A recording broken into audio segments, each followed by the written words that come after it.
we have put together, I think, the most extensive and inclusive voter fraud organization in the history of American politics. 24 hours, police in Greenville, Wisconsin found mail in a ditch, and it included absentee ballots. This is an embarrassment to our country. This is a major fraud in our nation. Donald Trump. The second voting machine is being fixed by a quote-unquote technician. And the Democrats know that the only way that they can win this election is to cheat in Pennsylvania. This is absolute fraud. They're not letting our poll watchers watch the polls. $55,000 or $5,000 votes out that they get eager Biden. We won't stand for it.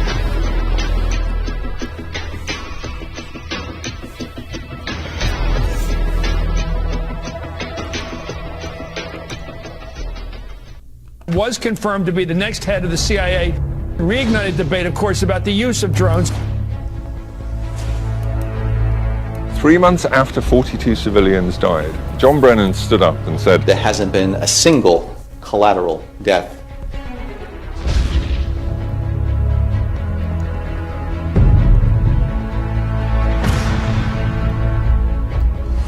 Based on what Director Brennan has informed us, I have grave concerns that the CIA's search may well have violated Executive Order 12333, which prohibits the CIA from conducting domestic searches or surveillance. As far as the allegations of, CIA hacking into, Senate computers, nothing could be further from the truth. I mean, we wouldn't do that.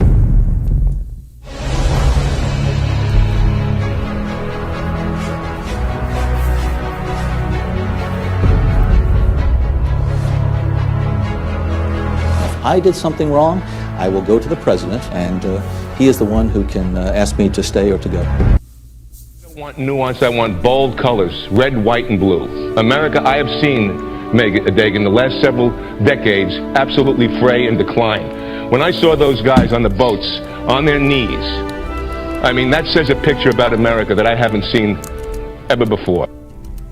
He's woken up a group of people, Neil, that have gone ignored. And Donald Trump, to me, is the last hope for America. This country has such potential. I love the country. You have to have heart. You have to take care of women's health issues. You have to take care of poor people that don't have, that they're never going to have a shot. And you have to take care of African American youth who have never been in a worse position than they are right now.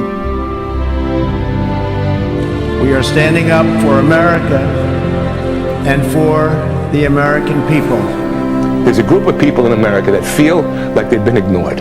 I know that for a fact. They feel like this country has let them down and the left has hijacked, and some of the right has hijacked our nation. So this is what Donald Trump answers to. It's not anger, it's love of country. And they've all of the media is getting it wrong. You can't let the critics and the naysayers get in the way of your dreams. Adversity makes you stronger. Don't give in, don't back down, and never stop doing what you know is right. Nothing worth doing ever came easy. And the more righteous you fight, the more opposition that you will face. The people built this country, and it's the people who are making America great again. First jobs report of a full month of the Trump presidency showed the economy added 235,000 jobs in February. The unemployment rate dropped down to 4.7%. More jobs available than people available to fill them. Never seen that before. See that from the Atlanta Fed? They're predicting 4.8% growth for the economy. That's huge. If you've watched this program, you'll know we have a generational low for unemployment, an all-time low for African American unemployment. That's historic. Treat the word impossible as nothing more than motivation. Relish the opportunity to be an outsider. Embrace that label. Being an outsider is fine. Embrace the label.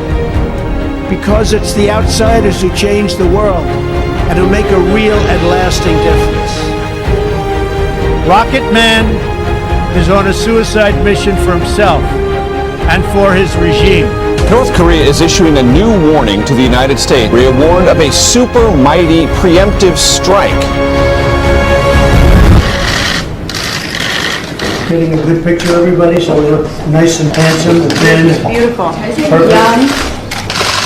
They will work toward the denuclearization of the Korean Peninsula. Breaking news, the U.S. economy added 304,000 jobs last month. That was way ahead of expectations, and it was despite a record-breaking government shutdown. Over the course of your life, you will find that things are not always fair. You will find that things happen to you that you do not deserve and that are not always warranted. But you have to fight, fight, fight. We are all Americans, and we are all united by one shared destiny. So I'm asking everyone to join this incredible moment. I'm asking you to dream big again. Dream bold, big and bold. Dream big and bold and daring. President Trump has ordered the Pentagon to pull all U.S. troops out of Syria. We can make our community safer, our families stronger, our culture richer, our faith deeper, and our middle class bigger and more prosperous than ever before.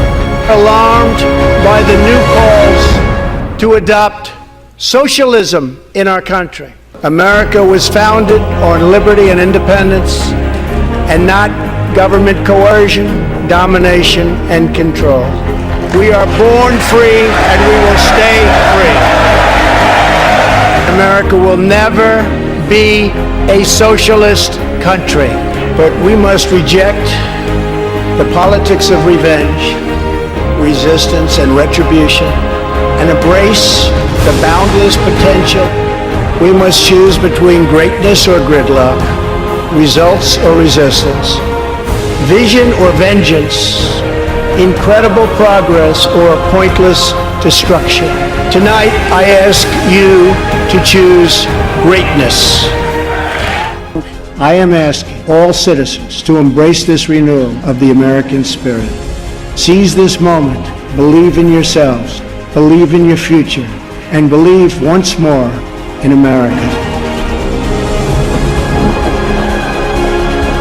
I will fight for you with every breath in my body, and I will never, ever let you down. The forgotten man and the forgotten woman. You're not forgotten anymore.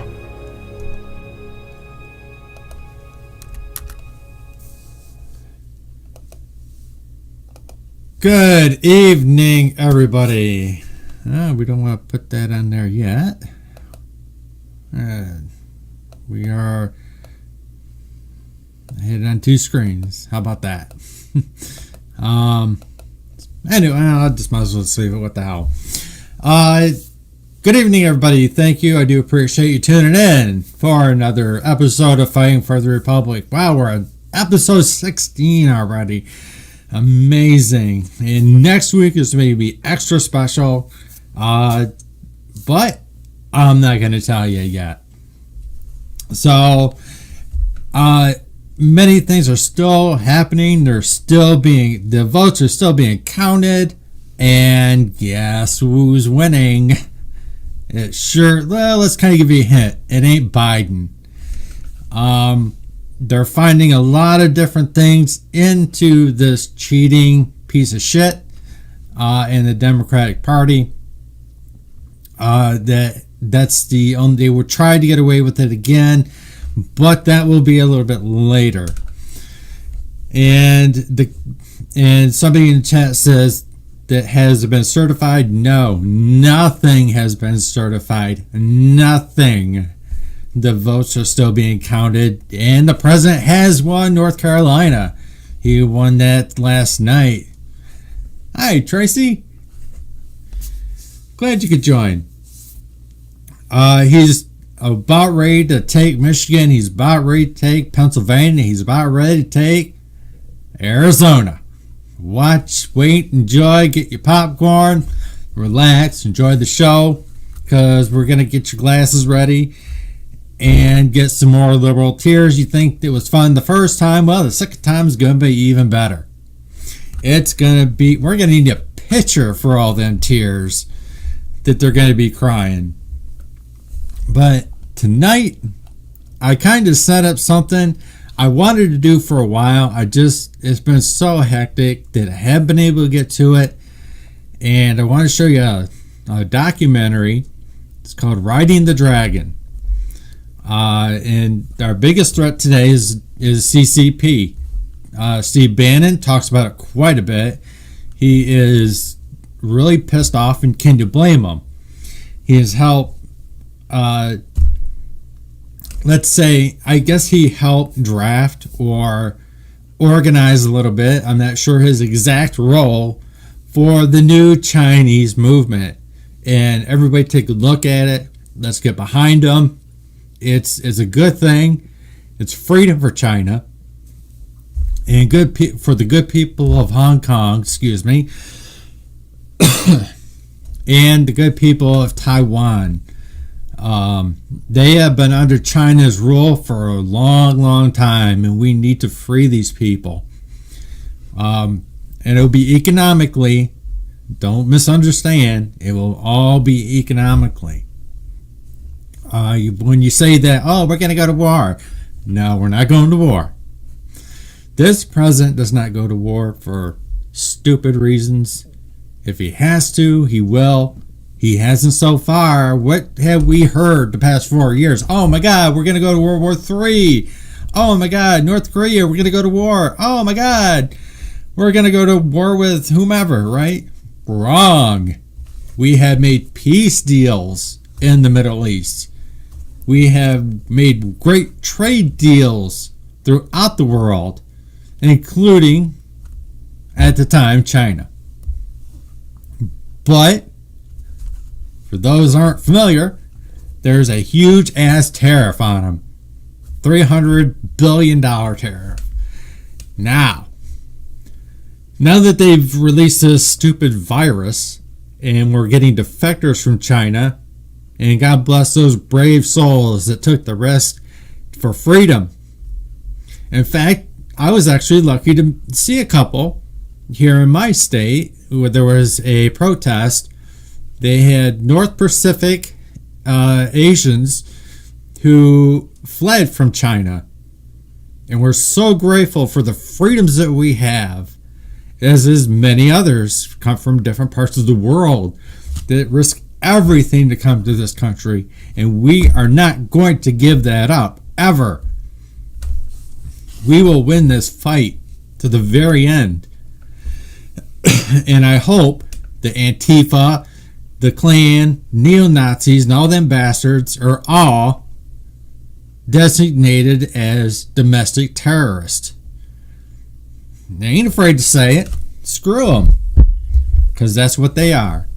They all need to be labeled as it and dealt with it as well. Because that is not what this country is about.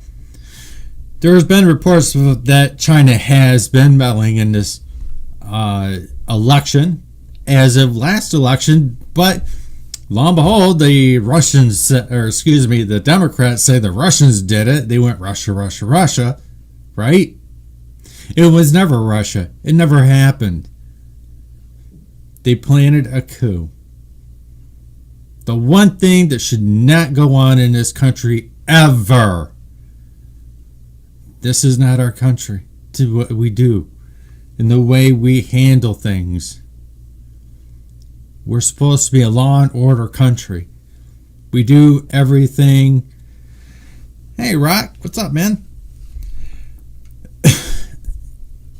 We do things a lot different. That is not the American way. The American way of freedom is a republic.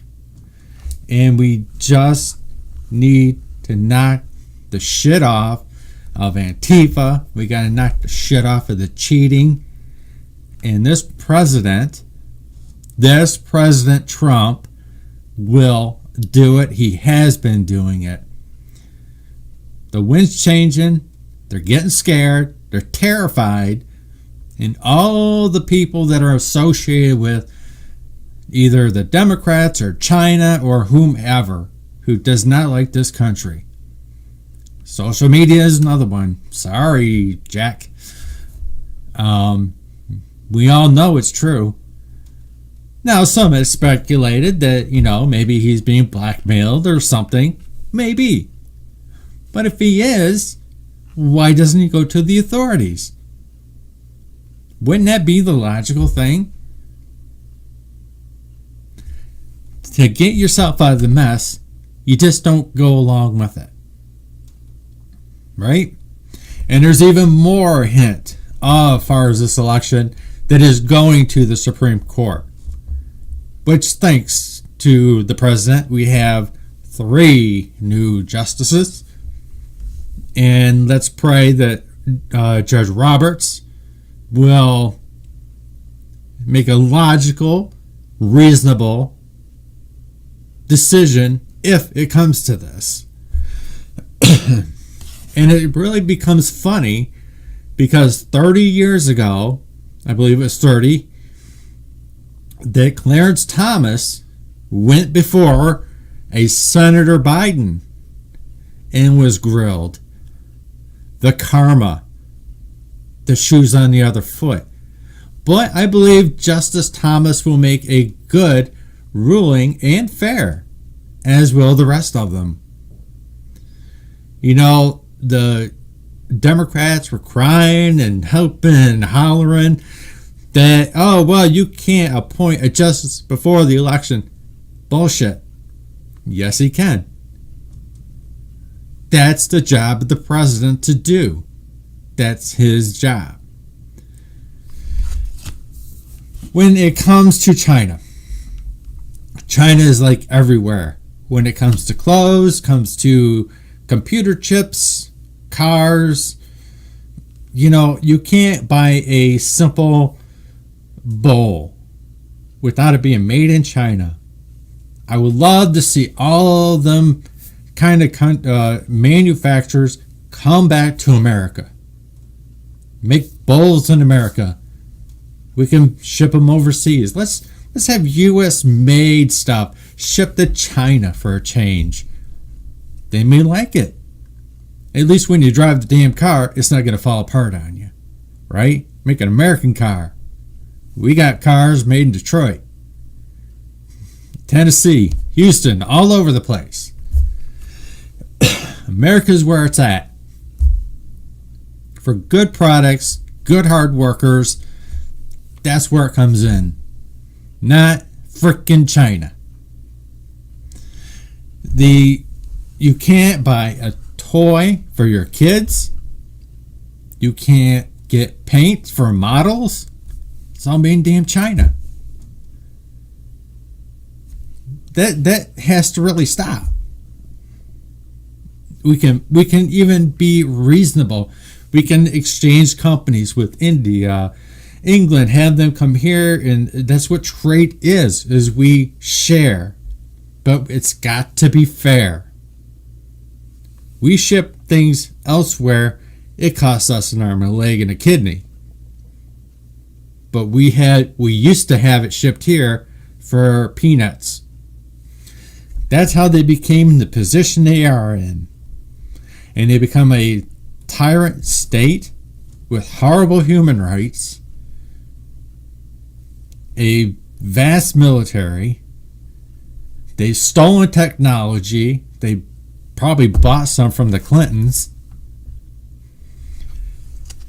So, as of today, we have Joe Biden. Now he is, I may get a little slap on the wrist or taken off Twitter. Don't matter. Truth has got to be told. It's risky these days because they'll kick you off. Why is that? What are they afraid of? That you can't talk about China? Democrats? Soros? Blackmail? Who knows? And speaking of, there's something about CNN a little bit later. But right now, here is Ride the Dragon.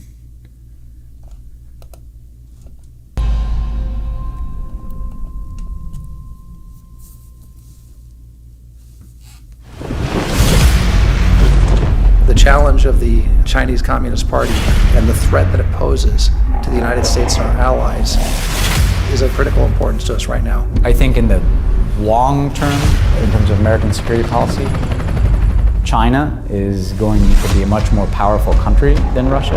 There's no country that presents a broader, more comprehensive threat to America's innovation, to our economic security, and to our democratic ideas than China does. I believe we've got to live in reality. Communist China, it wants to control the entire world, including Americans. Let's be clear, the Chinese Communist Party is a Marxist-Leninist organization. The party General Secretary Xi Jinping sees himself as Joseph Stalin's successor. China's a longer-term threat, and we need to be very clear-eyed about what they are and what they aren't. They're not our partner. They're never going to be our partner under the existing leadership team. Under President Xi's rule, the Chinese Communist Party is heading even faster and further in the wrong direction. More internal repression, more predatory economic practices, more heavy-handedness, and most concerning for me, a more aggressive military posture. For China, success is a zero-sum game. China is going to eat our lunch? Come on, man. I mean, they're not bad folks, but guess what?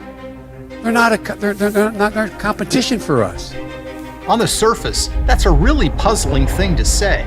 Joe Biden's saying China is not really a threat. China is America's chief rival on the global stage, and nobody should know that better than Joe Biden. I mean, during the Obama-Biden administration, they actually recalibrated foreign policy to contain China. It was called the pivot. China has never loomed larger in our lives. Think about it. The economy, trade, espionage, now COVID-19. China has said openly that they want to supplant us as the world's superpower. But Joe Biden talks about China differently. China is not our enemy. Not a problem. What are we worried about? Come on, man. He doesn't see them as a threat. And I believe then what I believe now, that a rising China is a positive development.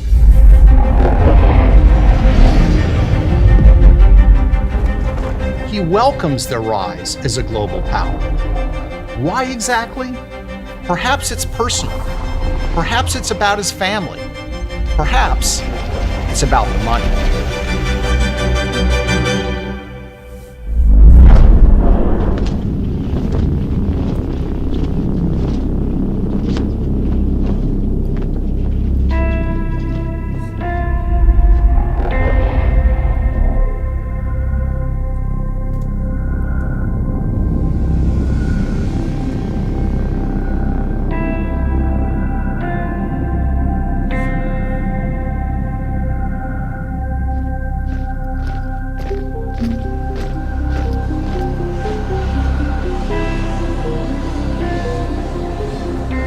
December 2013, Vice President Joe Biden is arriving in Beijing for a series of sensitive meetings with Chinese officials.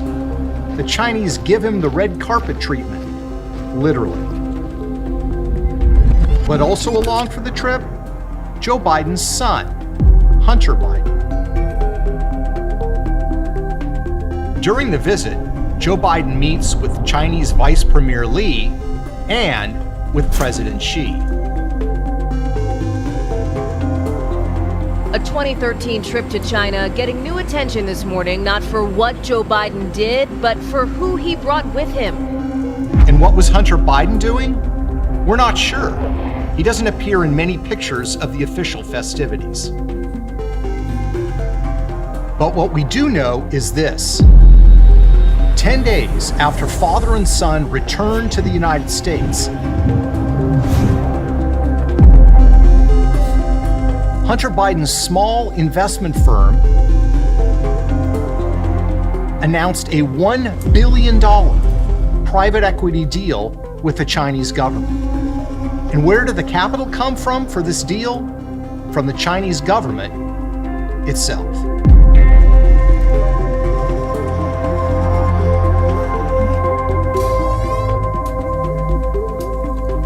Unknown to the press back then, Hunter Biden was forming a Chinese private equity fund, planning to raise money, including from Chinese investors. Years later, Hunter Biden acknowledged that during the trip, he met with a Chinese banker, which his spokesperson describes as a social visit, not a business one. I believe then, and I'm even more convinced now, that a rising China is an incredibly positive development for not only China, but the United States and the rest of the world.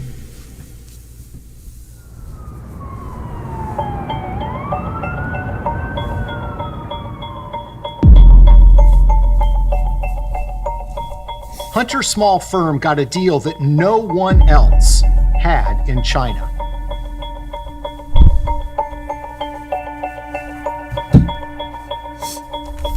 Not Morgan Stanley, Goldman Sachs, Deutsche Bank, or UBS.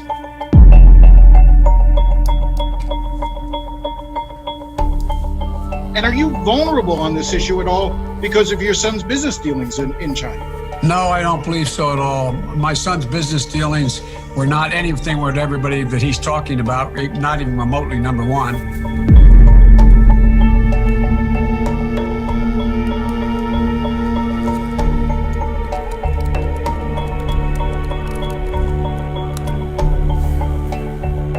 What's interesting is Hunter Biden had no real background in China, in finance, or private equity. In fact, Hunter had what might be called a spotty resume. A couple of youthful jobs, owing directly to his father's influence. He was once made a director of Amtrak based on the fact that he'd ridden on trains. He'd been addicted to crack cocaine, had an unsettled domestic life, and a brief attempt at a naval career ended with a discharge over drug use.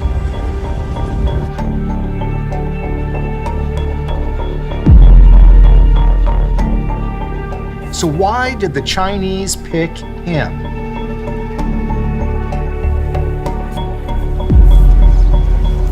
Spring 2017.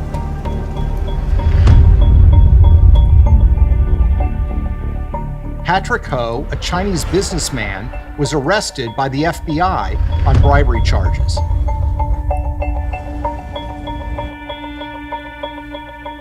He worked for a Chinese energy company with close ties to the Chinese military.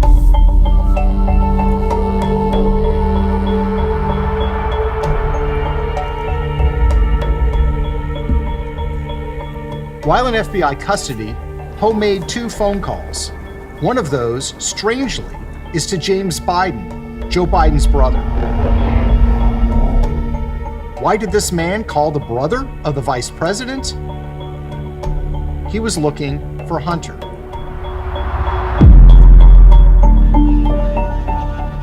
This is the remarkable and largely hidden story of the secret financial relationship between the Biden family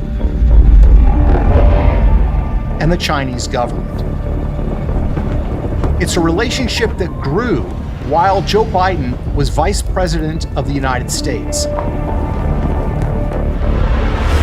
And shortly after he was appointed the point person on U.S. policy towards China.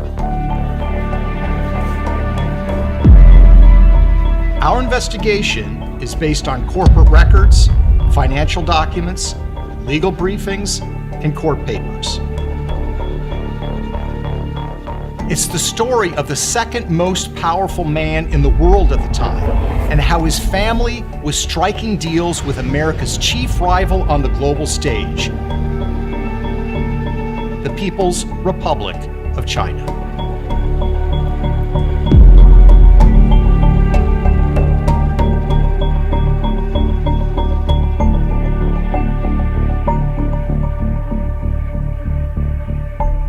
And it's a story that has been largely never told. A rising China is a positive development, not only for the people of China, but for the United States and the world as a whole.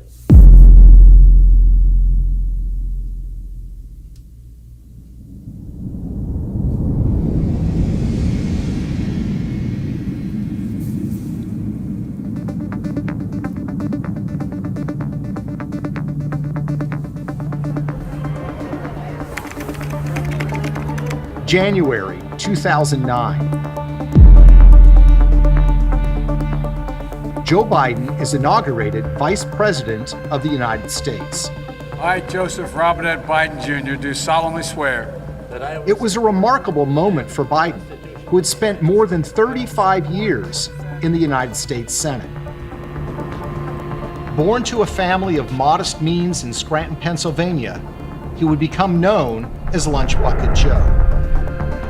He joined the political world early and won election to the United States Senate at the ripe age of 29. He was sworn into office just 6 weeks after reaching the constitutionally required age of 30.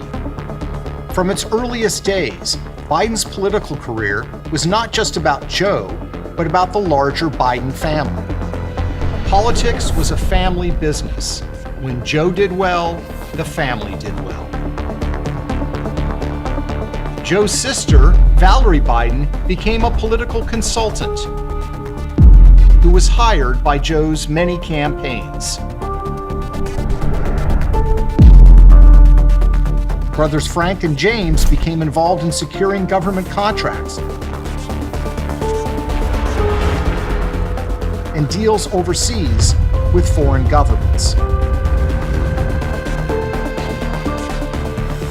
Joe's son Hunter became a Washington lobbyist, representing clients from Delaware, the state that his father represented in the U.S. Senate.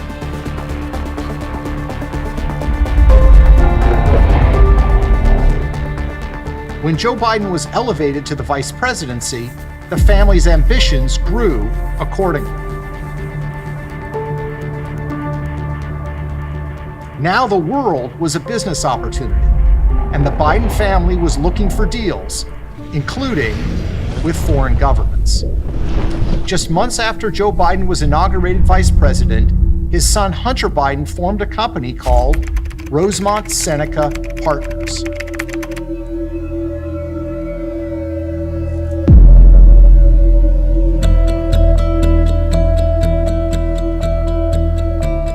His partners had useful connections.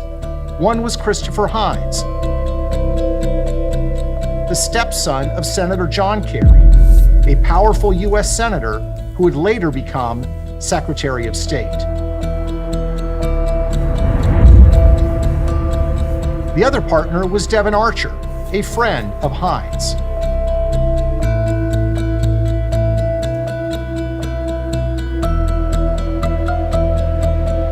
Rosemont is the name of the Hines family's 90-acre estate outside of Fox Chapel, Pennsylvania.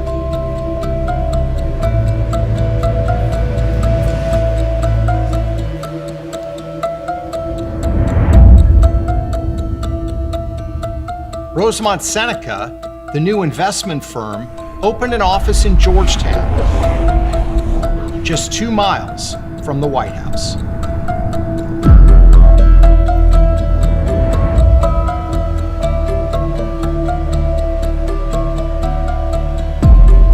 One of Hunter Biden's big scores was a controversial deal he landed in the troubled nation of Ukraine.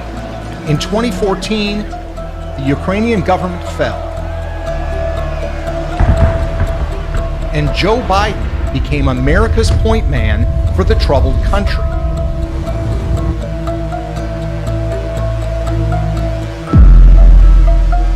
Weeks later, Hunter Biden was hired by a corrupt Ukrainian energy company called Burisma, which paid Hunter at a rate of $1 million a year. This despite the fact that he had no experience in energy or in Ukraine.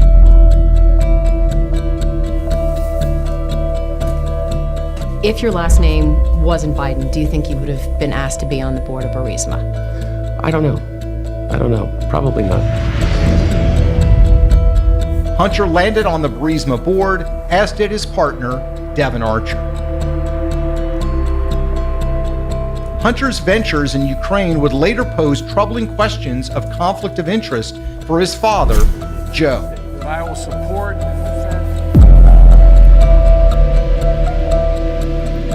Rosemont was landing deals around the world. But the big prize was China, with its booming economy and staggering growth. It's also an economy where relationships are key, especially with the Chinese government.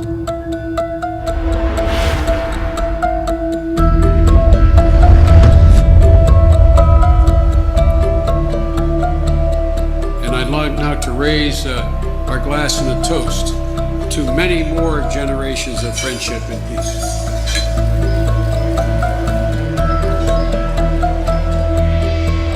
Hunter Biden began meeting with Chinese government officials at the highest levels of power.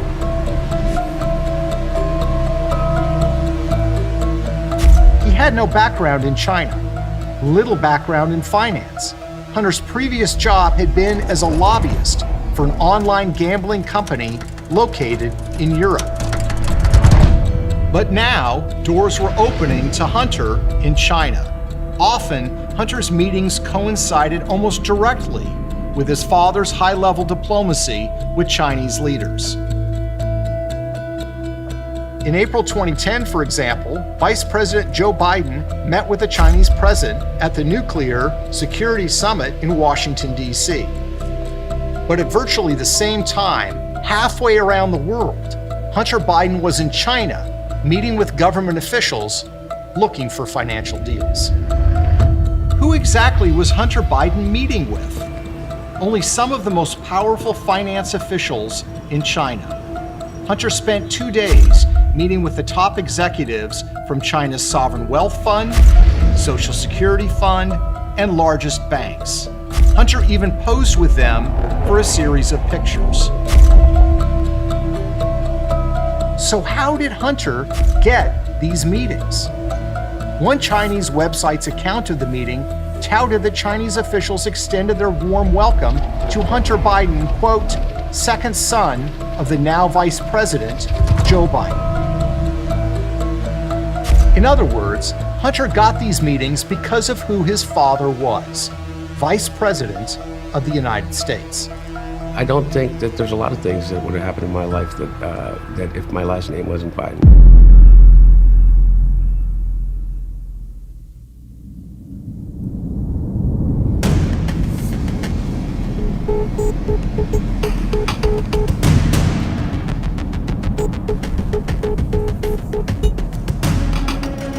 Vice President Joe Biden, with one eye towards a possible 2016 bid, is getting the chance to flex his international muscle power in Asia. That brings us back to 2013, when Joe Biden arrived in Beijing with a full agenda. Among the highly sensitive issues to press with his hosts, Chinese cyber attacks, the theft of American intellectual property, trade issues, national security, China's claims over the South China Sea. Hunter Biden was also on board. He joined his father the next morning for a meeting with the U.S.-China Business Council, and then Joe Biden was off to a meeting with Vice President Li. Just where Hunter Biden spent the rest of his time on the trip remains largely a mystery. But we do know this: Hunter later admitted that he introduced his father to a Chinese official on this trip who was involved with Hunter's budding business ventures. And we know that 10 days after the trip, Hunter's $1 billion deal with the Chinese government was finalized. Hunter and his Chinese partners established a private investment fund they would call Bohai Harvest.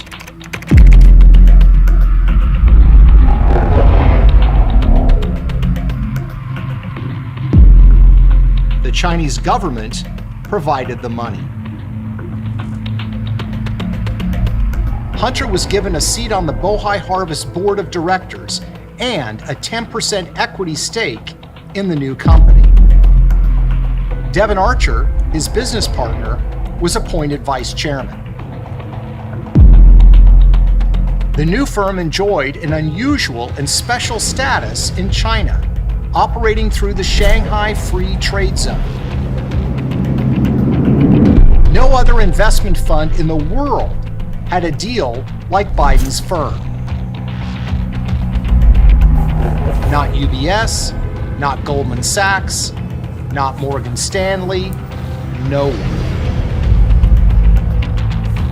In short, the son of the Vice President of the United States, with little investment experience, no experience in China, got a deal in the People's Republic of China that no one else had. And he got that deal shortly after his father was appointed point person on U.S. policy towards China. But this isn't just another story about a politician's kid getting rich. Hunter's new firm, Bohai Harvest, began making investment deals around the world that would serve the strategic interests of the Chinese government.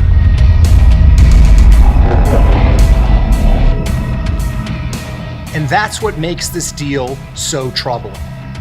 That's a bold thing to say, but it's true.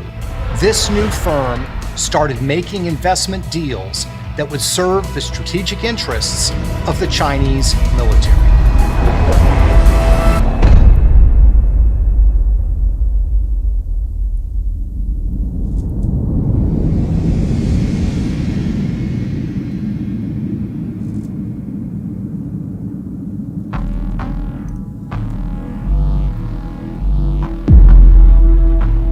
In 2015, Hunter Biden's Bohai Harvest joined forces with the Chinese military contractor AVIC to buy American parts manufacturer Henniges.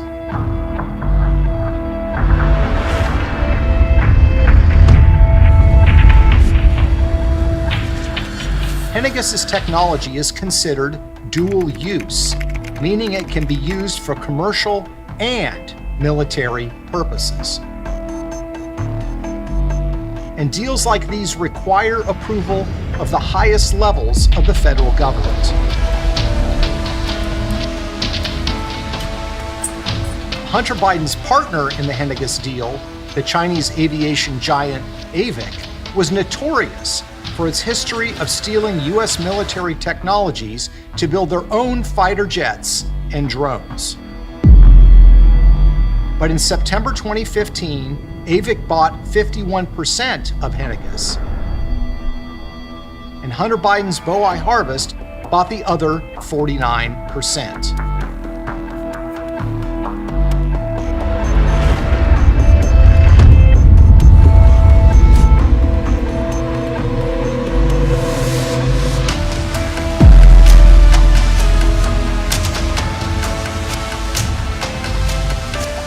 And yes, the Obama administration did indeed approve it.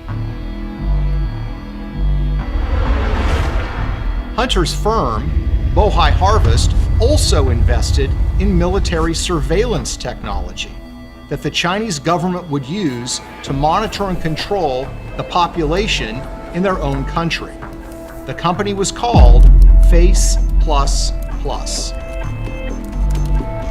There are a number of American investors that also stand to profit from this mass surveillance that are also invested in Face++, one of whom is Hunter Biden, the son of former Vice President Joe Biden. Bohai Harvest also helped China in its competition with the United States over so-called rare earth minerals. A Chinese government-run firm called China Molybdenum produces rare earth minerals around the world, competing with Western firms for mining access. And the company does not hide the fact that its work has direct military applications. The company's 2015 annual report, for example, declares that molybdenum is used to produce sensitive military technologies.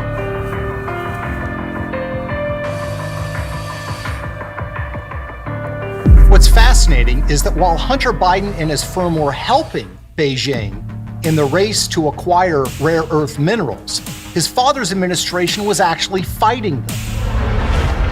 In 2012, President Obama announced that the United States was filing a complaint with the World Trade Organization because China was trying to control the global market. In 2014, the World Trade Organization agreed that China was trying to do so.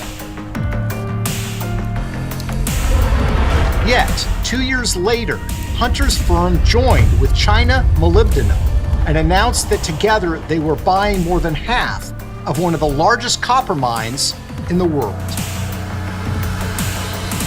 And so while the Obama administration was competing with China in the race for rare earth minerals, Hunter Biden and his firm were actually helping Beijing win that race.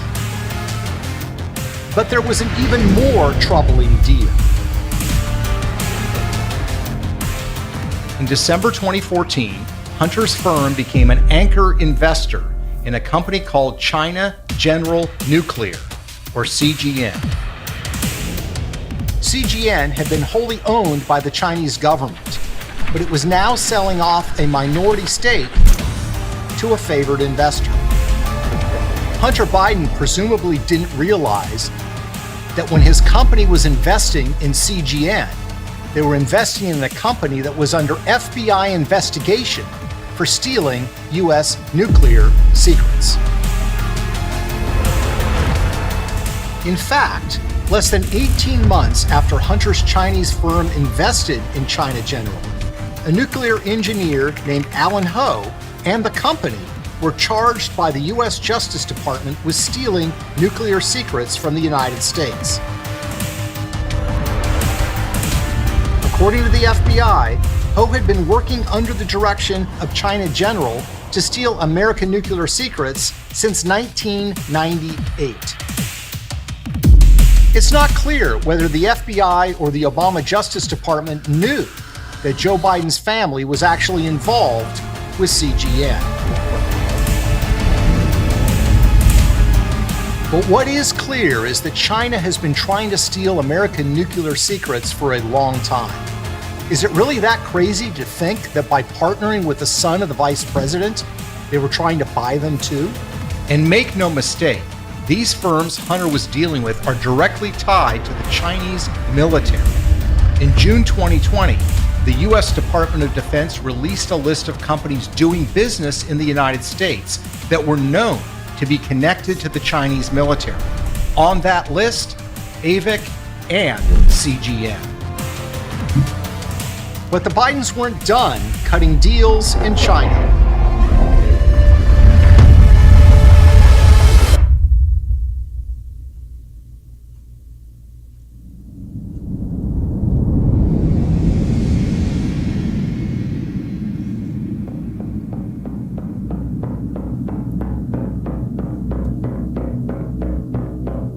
Joe doing diplomacy with the Chinese government, and Hunter kept finding himself in the middle of more business acquisitions, also with the Chinese government. A confident China was on the march, asserting its power and flexing its muscles. China had promised the world that it wasn't going to militarize the area, but they went ahead and did so anyway. The Chinese aggression was aimed at America, too.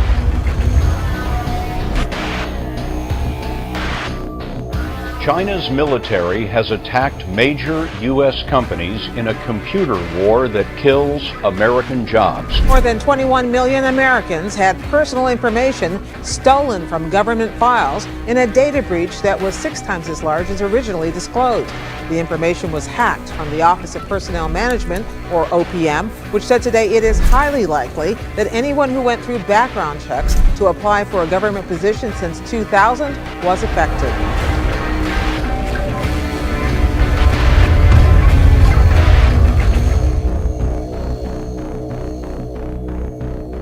Think about that. The Chinese government had hacked an American government website and taken information from millions of American government workers. Highly sensitive private information. It was a crime taken very seriously by our federal government. And what was Hunter Biden doing? He was looking for more commercial deals with the Chinese. Another one of Hunter Biden's businesses was called Rosemont Realty.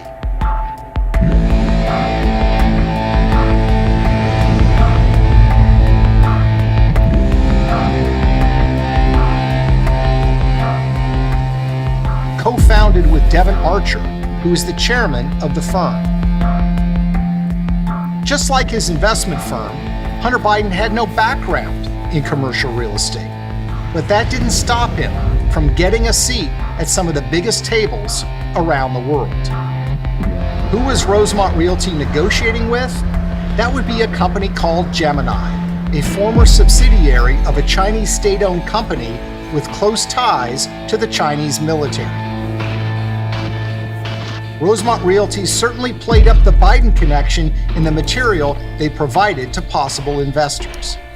In a company prospectus from Rosemont marked confidential, they noted that it was a key consideration that Hunter Biden, son of Vice President Biden, is on the advisory board.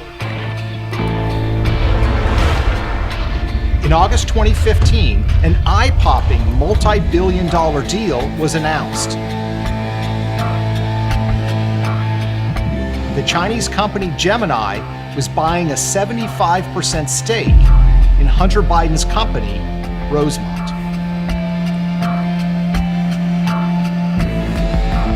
So who exactly is this second Chinese business partner of the Biden family? Gemini's parent company, Sino-Ocean Land,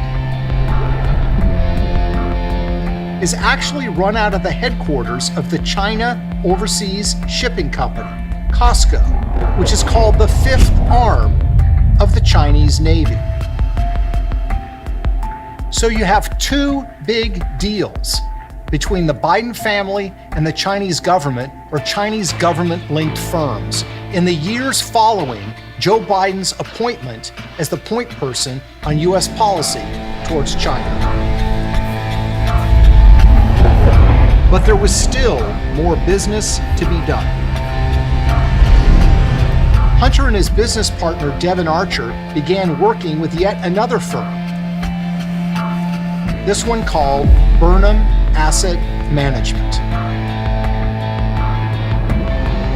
Out of an office in New York City, they worked to line up more deals with Chinese companies, many of them mysterious and with murky ties to the Chinese government. One of the companies was called Kirin Global Enterprise Limited, a mysterious investment vehicle run by Larry Li and Guo Jinfeng. Very little is known about Kirin other than the fact that they invest heavily in mainland Chinese infrastructure. Another Chinese firm the Bidens wanted to partner with is called Harvest Global Investments.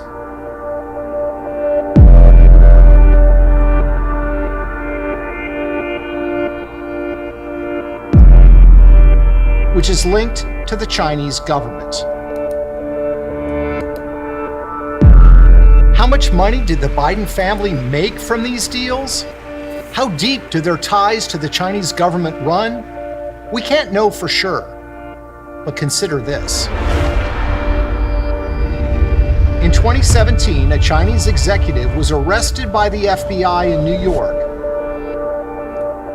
on charges of money laundering and violating the Foreign Corrupt Practices Act. Patrick Ho was an assistant to a Chinese oil tycoon who ran CEFC China Energy, which had strong ties to the Chinese military. When Ho was arrested, one of the first calls he made was to James Biden, Joe's brother. When asked by the New York Times about the call, James Biden says that Ho was actually calling to get Hunter Biden's phone number. Patrick Ho was charged and convicted and went to jail for those charges. Why exactly was he calling Hunter Biden? What sort of help was he expecting? We don't know the answers to those questions, but what we do know is that the Bidens have cultivated very close relationships with members of the Chinese elite, and some of those relationships would be very hard to defend.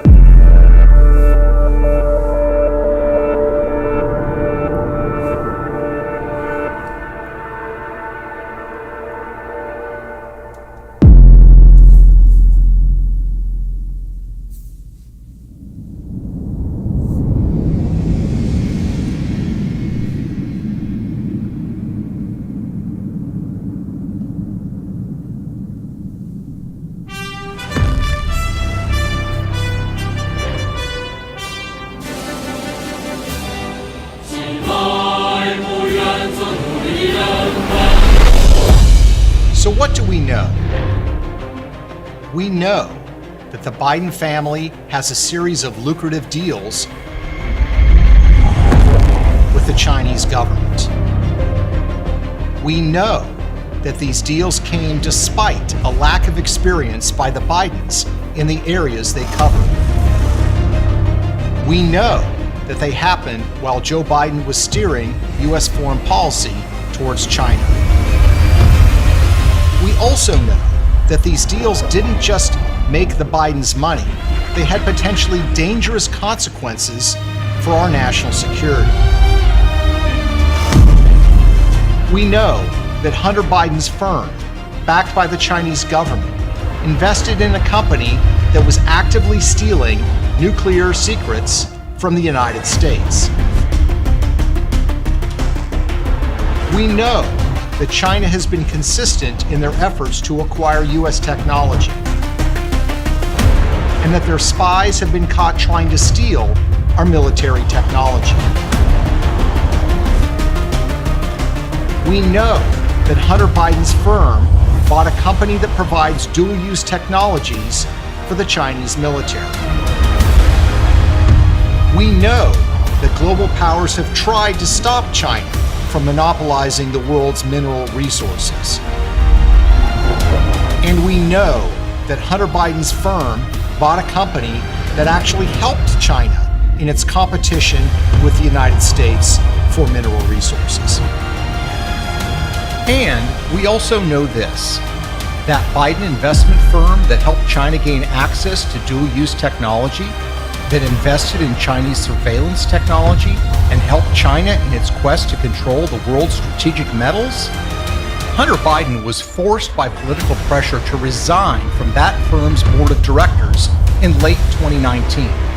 But Hunter quietly maintains an ownership stake in the firm, a stake worth millions of dollars, and stands to be worth even more as its China partnership prospers. Why did you leave the board in April? It's a 5-year term. And you chose not to I chose continue. not to. Yeah. Why? I think it's pretty obvious why. So why does this matter? Because we need to know who our leaders are doing business with. Who is making them wealthy? Who might they be beholden to? It's the oldest story in politics. We need to follow the money.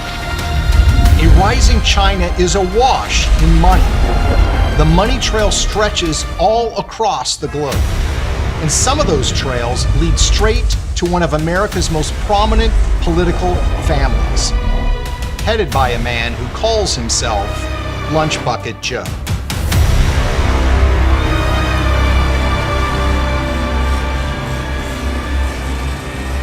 China is going to eat our lunch? Come on, man.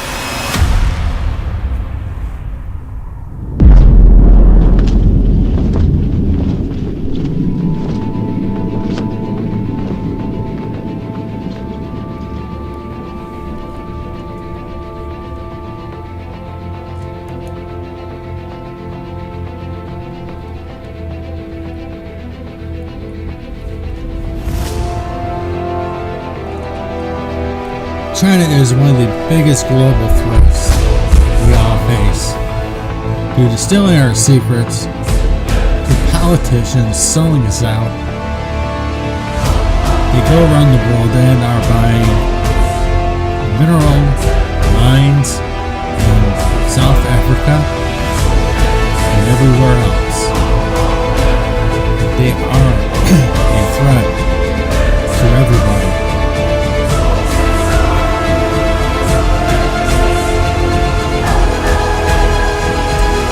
And I hope you enjoyed that. It's a very fascinating documentary. It's the same gentleman who brought you Clinton Cash.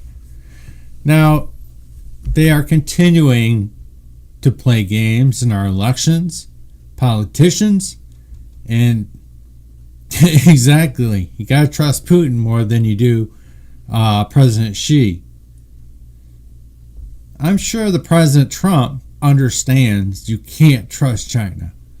This is why he made the deal he did, and he is not going to phase 2 until things get better, which doesn't look anytime soon.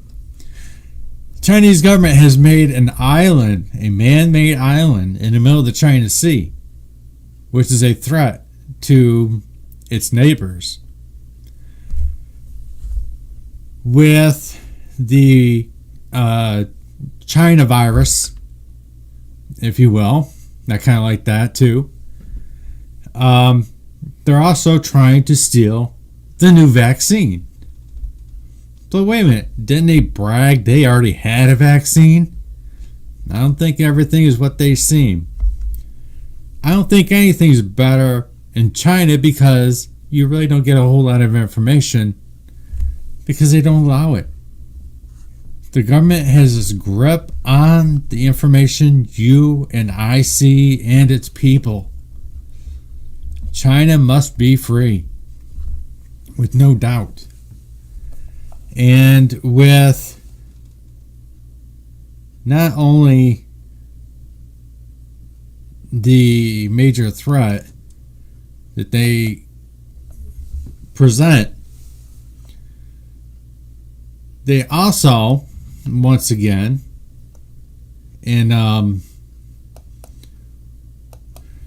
for our elections. Now, some of the chips, I believe, were said that they were made in China. They have the biggest gamble to lose. And they're playing, once again, as one of the defectors from China has mentioned, they're playing a game called Go. And it really does seem to be that way. In its logical sense that they are. I have a little bit of an update when it comes to there we go.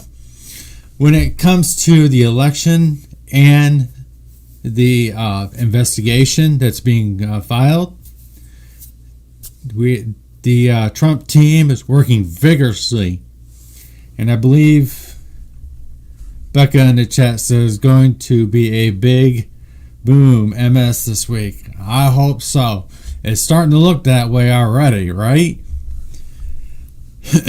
When you say that, here is Maria Barcelona and Sidney Powell. Peter Neffenger, tell me how he fits into all of this. Yes, well, he is listed as its former Admiral Peter Neffenger, or retired Admiral Peter Neffenger. He is president and on the board of directors of Smartmatic, and it just so happens he's on Mr. Biden's presidential transition team that's going to be non-existent because we're fixing to overturn the results of the election in multiple states.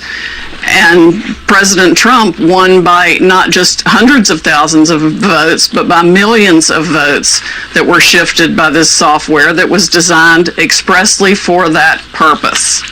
We have sworn witness testimony of why the software was designed. It was designed to rig elections. He was fully briefed on it. He saw it happen in other countries. It was exported internationally for profit by the people that are behind Smartmatic and Dominion. They did this on purpose. It was calculated. They've done it before. We have evidence from 2016 in California. We have so much evidence, I feel like it's coming in through a fire hose. Peter. And that's big. I mean, if it's coming through a goddamn fire hose, holy schmoly. There's also Rudy Giuliani, who has a little tidbits for us coming up this week, I'm sure. Hold on a second. There we go. It's all starting to come out. It's starting to look bad for the Bidens, and they're still, and I talked to some today, they're not believing it. Well, they're going to get one hell of a wake-up call.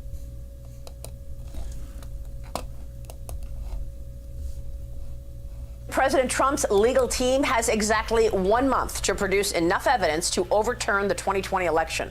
With a slew of lawsuits pending in multiple states, it's a tall task, but one that Senator Ted Cruz told us on this program last week is realistic. But we could easily see, I believe President Trump still has a path to victory, and that path is to count every single legal vote that was cast, but also not to cast any votes that were fraudulently cast or illegally cast, and we have a legal process to determine what's legal and what isn't. Former New York City Mayor and President Trump's personal attorney, Rudy Giuliani, is working to establish how many legal votes were actually cast, and he joins me right now. Rudy, it's good to see you this morning. Thanks so much for being here. Good morning, Maria. So I want to start off, I know that you just spoke with President Trump, and I saw you on the phone, but I want to start off with this tweet that President Trump put out because it's gone viral online, and a lot of people are saying that he is conceding. And here's what the president wrote on Twitter. He won because the election was rigged. No vote watchers or observers allowed. Vote tabulated by a radical left privately owned company, Dominion, with a bad reputation and bum equipment that couldn't even qualify for Texas, which I won by a lot, the fake and silent media, and more. Rudy, he says he won. Is the president right now in this tweet conceding this election? No, far from it. What he's saying is more, I guess you'd call it sarcastic or a comment on the terrible times in which we live, in which the media has said he won. But by going on to point out that it was illegal, obviously he's contesting it vigorously in the courts. The media has tried to call the election, and they don't have a legal right to call the election. It gets decided by our electors, not by NBC, CBS, MSNBC, CNN, and even Fox. You don't get the right to call it. I don't get the right to call it. So he is contesting it vigorously. As he's gotten more evidence of the rigging that went on, he's really outraged, and I am too. I mean, it's way beyond what people think, including a very, very dangerous foreign company that did the votes in 27 states, a company that's not American, a company that's foreign, a company that has close ties with Venezuela and therefore China, and uses Venezuelan company software that's been used to steal elections in other countries. I mean, I don't think people have any idea of the dimension of the national security problem that Dominion creates. This Dominion company is a radical left company. One of the people there is a big supporter of Antifa and has written horrible things about the president for the last 3 or 4 years. And the software that they use is done by a company called Smartmatic. It's a company that was founded by Chavez and by Chavez's two allies who still own it. It's been used to cheat in elections in South America. It was banned by the United States about a decade ago. It's come back now as a subcontractor. And there was a story today where there was a mysterious fire, imagine that, in Venezuela, where they kept that kind of information. What are the odds?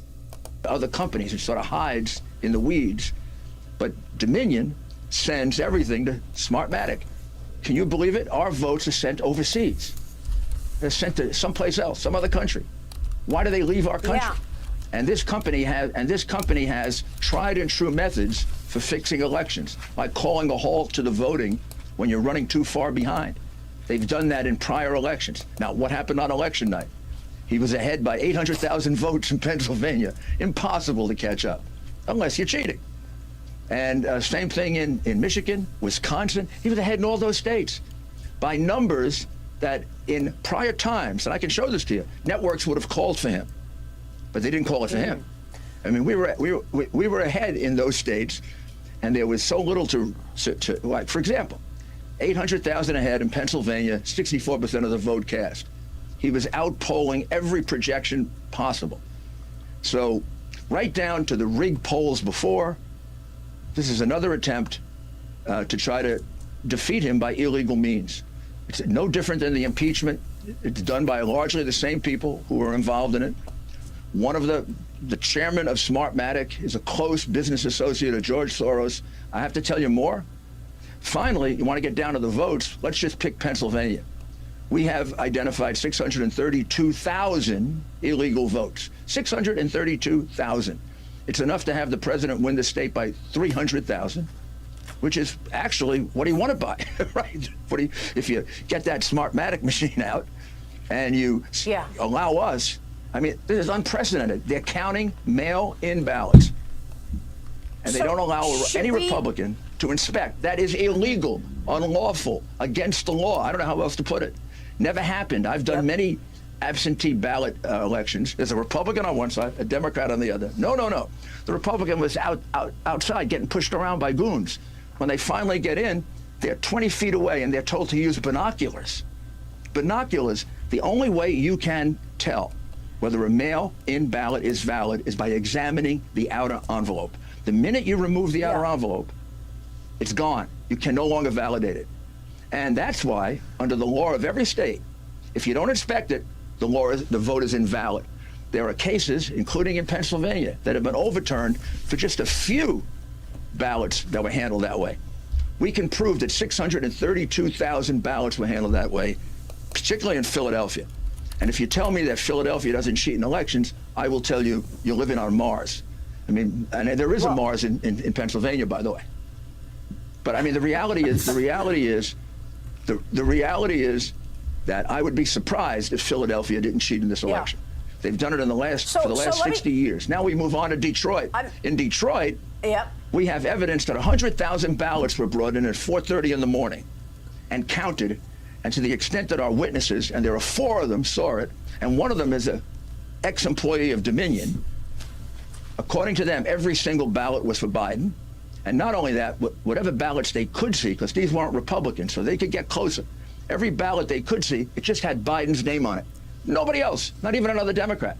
Now, why does that happen? It happens because you know you're behind, Dominion notifies you, you call off the counting, and then you start doing ballots like this. You can't do the down ticket. That's why you have Biden and no down ticket, because they just had enough time to get Biden's name in. We never got a chance to inspect a single one of those.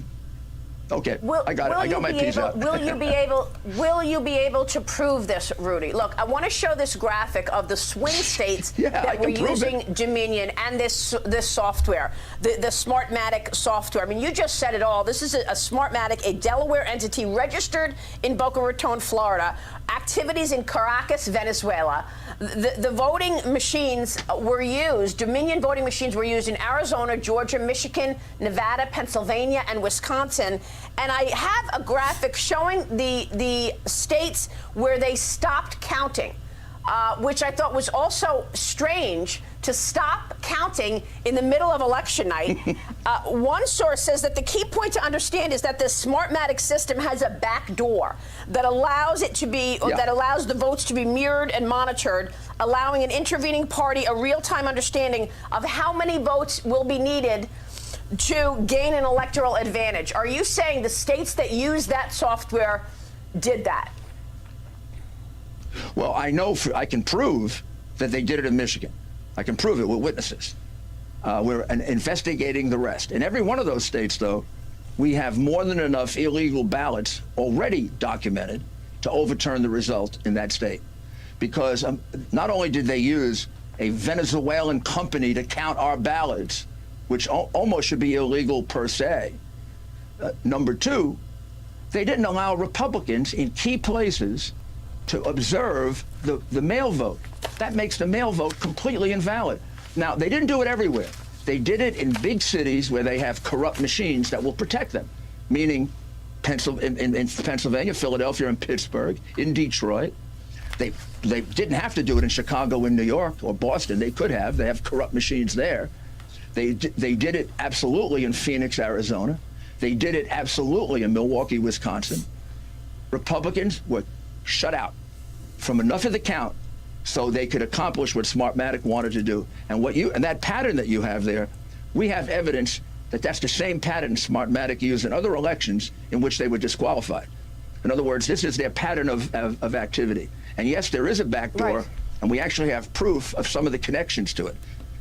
Right now, our cases are the most developed in Pennsylvania and in Michigan. But we'll... You know what? I've been thinking about this. How come the hell don't we just build government voting machines? I know it's not foolproof, but, you know, it's better than the private companies. Or we allow government federal agents to inspect not only the chip, but make sure there's no monkey business when it comes to the elections. Maybe get independent inspectors to do that. Just thinking about it.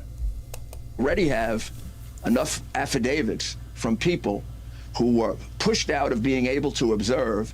So in each one of the states that he lost narrowly, he won those states probably by 2 or 3%. I mean, it's Rudy, a two terrible, questions terrible real quick thing that happened before to we us. go. Do you have the Dominion hardware in your possession? Do you need to have that hardware in your possession to prove it? Can you prove the case without the hardware or the software? We have people that I can't really disclose that can describe the hardware in great detail. We have some of the people, former government employees, our government employees and others that were there at the creation of Smartmatic. They can describe it, they can draw it, they can show it. And then we have proof that I can't disclose yet. But I'm confident, that... Yeah.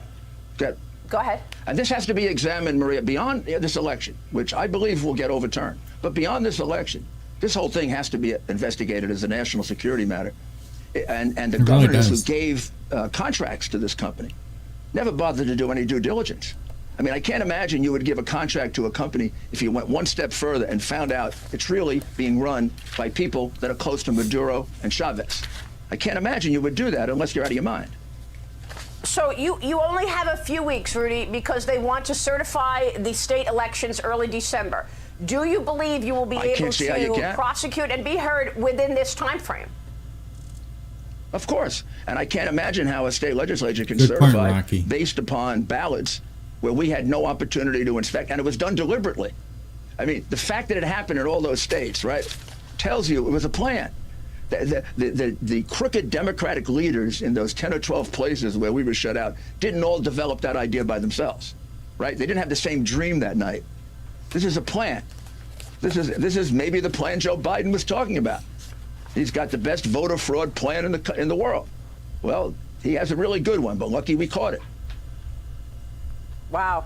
All right, Rudy, we're going to be following your investigation. We are on the path to victory, my friends. Hold the line. Please, you may keep be steady. the only one following it because we're also enduring a lot of censorship, a lot, almost complete, like we're not in America. True.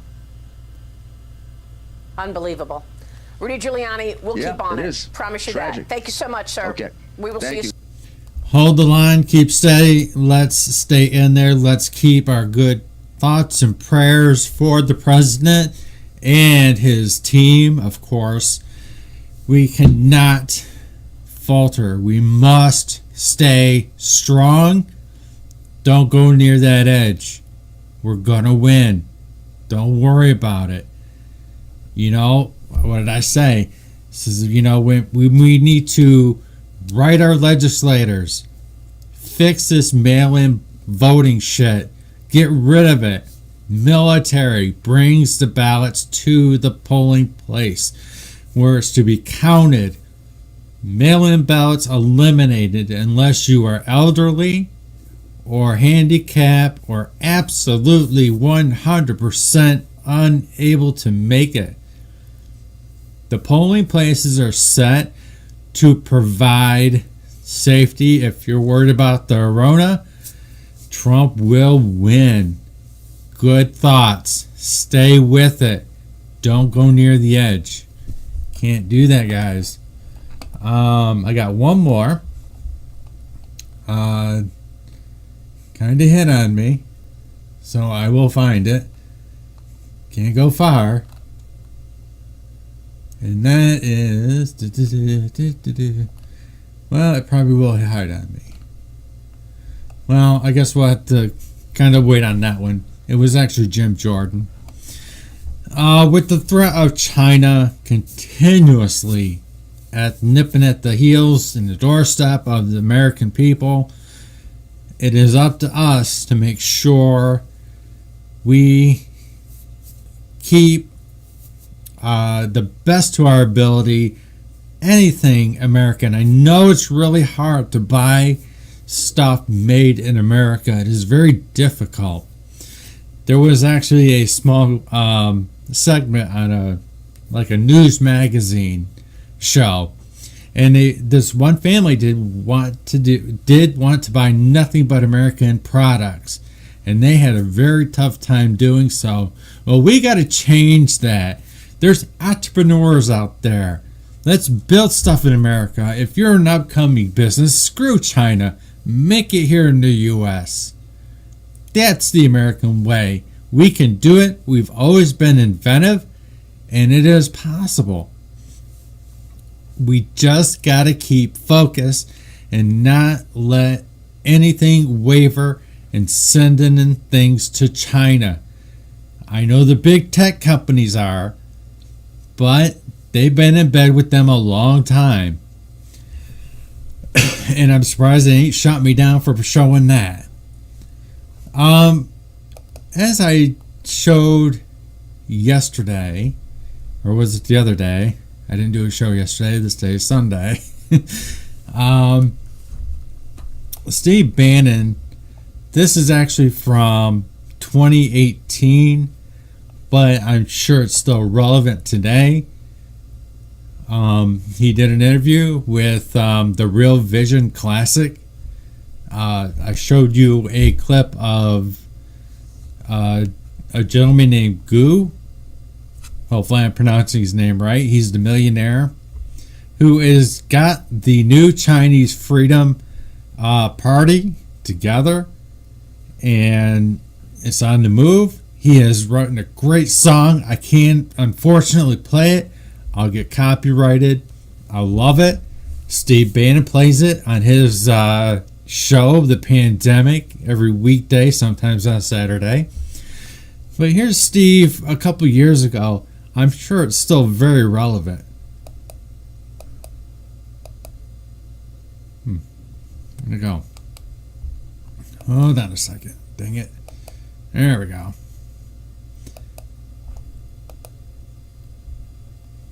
At this undisclosed location in Texas. It's Steve. Steve. It's good to have you here.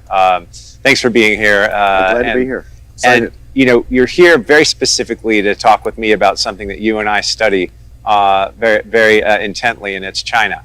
Yep. And I'd love to just start right off the bat with asking you, what do you think China's true intentions are in kind of their grand strategy? What is their grand strategy? The grand strategy is very simple. It's to be a hegemonic world power. I mean, you can see through One Belt, One Road. You can see through Made in China 2025. You can see through everything they're doing, their strategy of being like the East India Company in Sub-Saharan Africa, what they're doing in the Caribbean, now what they're doing in Latin America, the economic war, what we call all forces of government, right? All areas of government focus on the economic war against the United States, their military buildup, they're basically trying to close the South China Sea. It is the most geopolitically ambitious strategy we've ever seen. Let me be very specific. There are three great theories of geopolitics.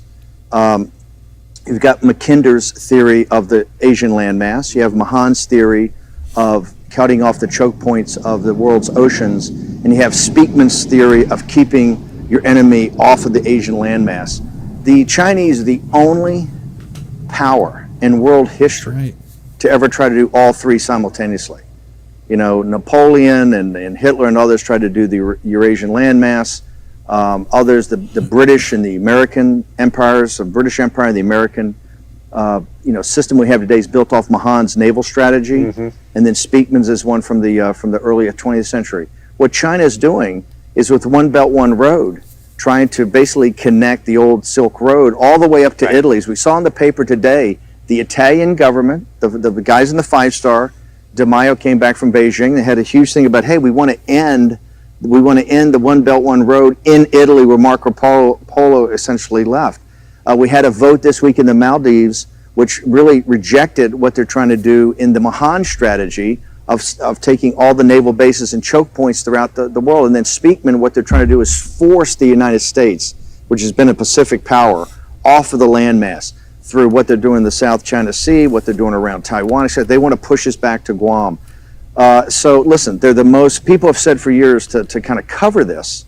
A lot of the Wall Street and City of London and Frankfurt crowd have kind of said, oh, well, they're not territorially ambitious. They've never been an expansionist power. Well, they're a geopolitically expansionist power, and it's quite extraordinary what they're doing and doing at the same time. And do you think that their kind of, let's say, their newfound economic greatness or their perceived greatness post-financial crisis, they always believed they were kind of a second-rate power financially going into 2008, and the world seems to believe that they were the engine of the world's growth from 2009, 2018.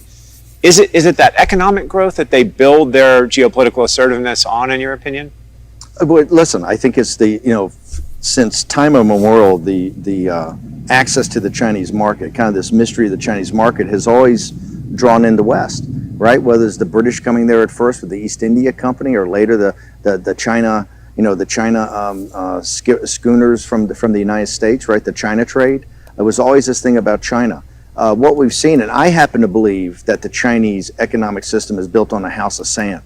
And I think it's going to lead us to a greater financial debacle than 2008 ever was, in the same culprits, the exact same culprits that led to the financial crisis in 2008. The investment banks, the commercial banks, the hedge funds, the government entities, right? The same elites that led to that financial crisis and got bailed out and had no responsibility, no accountability, have been the same exact actors that have exacerbated this situation in China. And so, yes, the reason the world's elites, the party at Davos, the people on Wall Street, what I call the IR departments of China, which are the investment banks, particularly Goldman Sachs and some commercial banks, the lobbyists for China, which is basically the 25 or 30 largest corporations that deal in China today. They're lobbyists in Washington, D.C. These are all, and by the big private equity guys like Schwartzman, these guys, they're all going to have to be held accountable for what went on in China. What China was able to do in basically coordination with the elites in the West was deindustrialize the industrial democracies of the West, both Europe and the United States. That's why Brexit and 2016 are inextricably linked.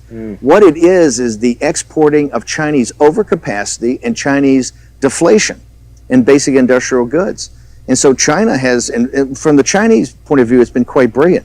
They've essentially taken 350 million of their people from kind of working poverty to middle class, and 400 million people from abject poverty to working poverty. So essentially 2/3 of their population, because their population I really think is closer to 1.3 or 1.4 billion than what they say in 1.1.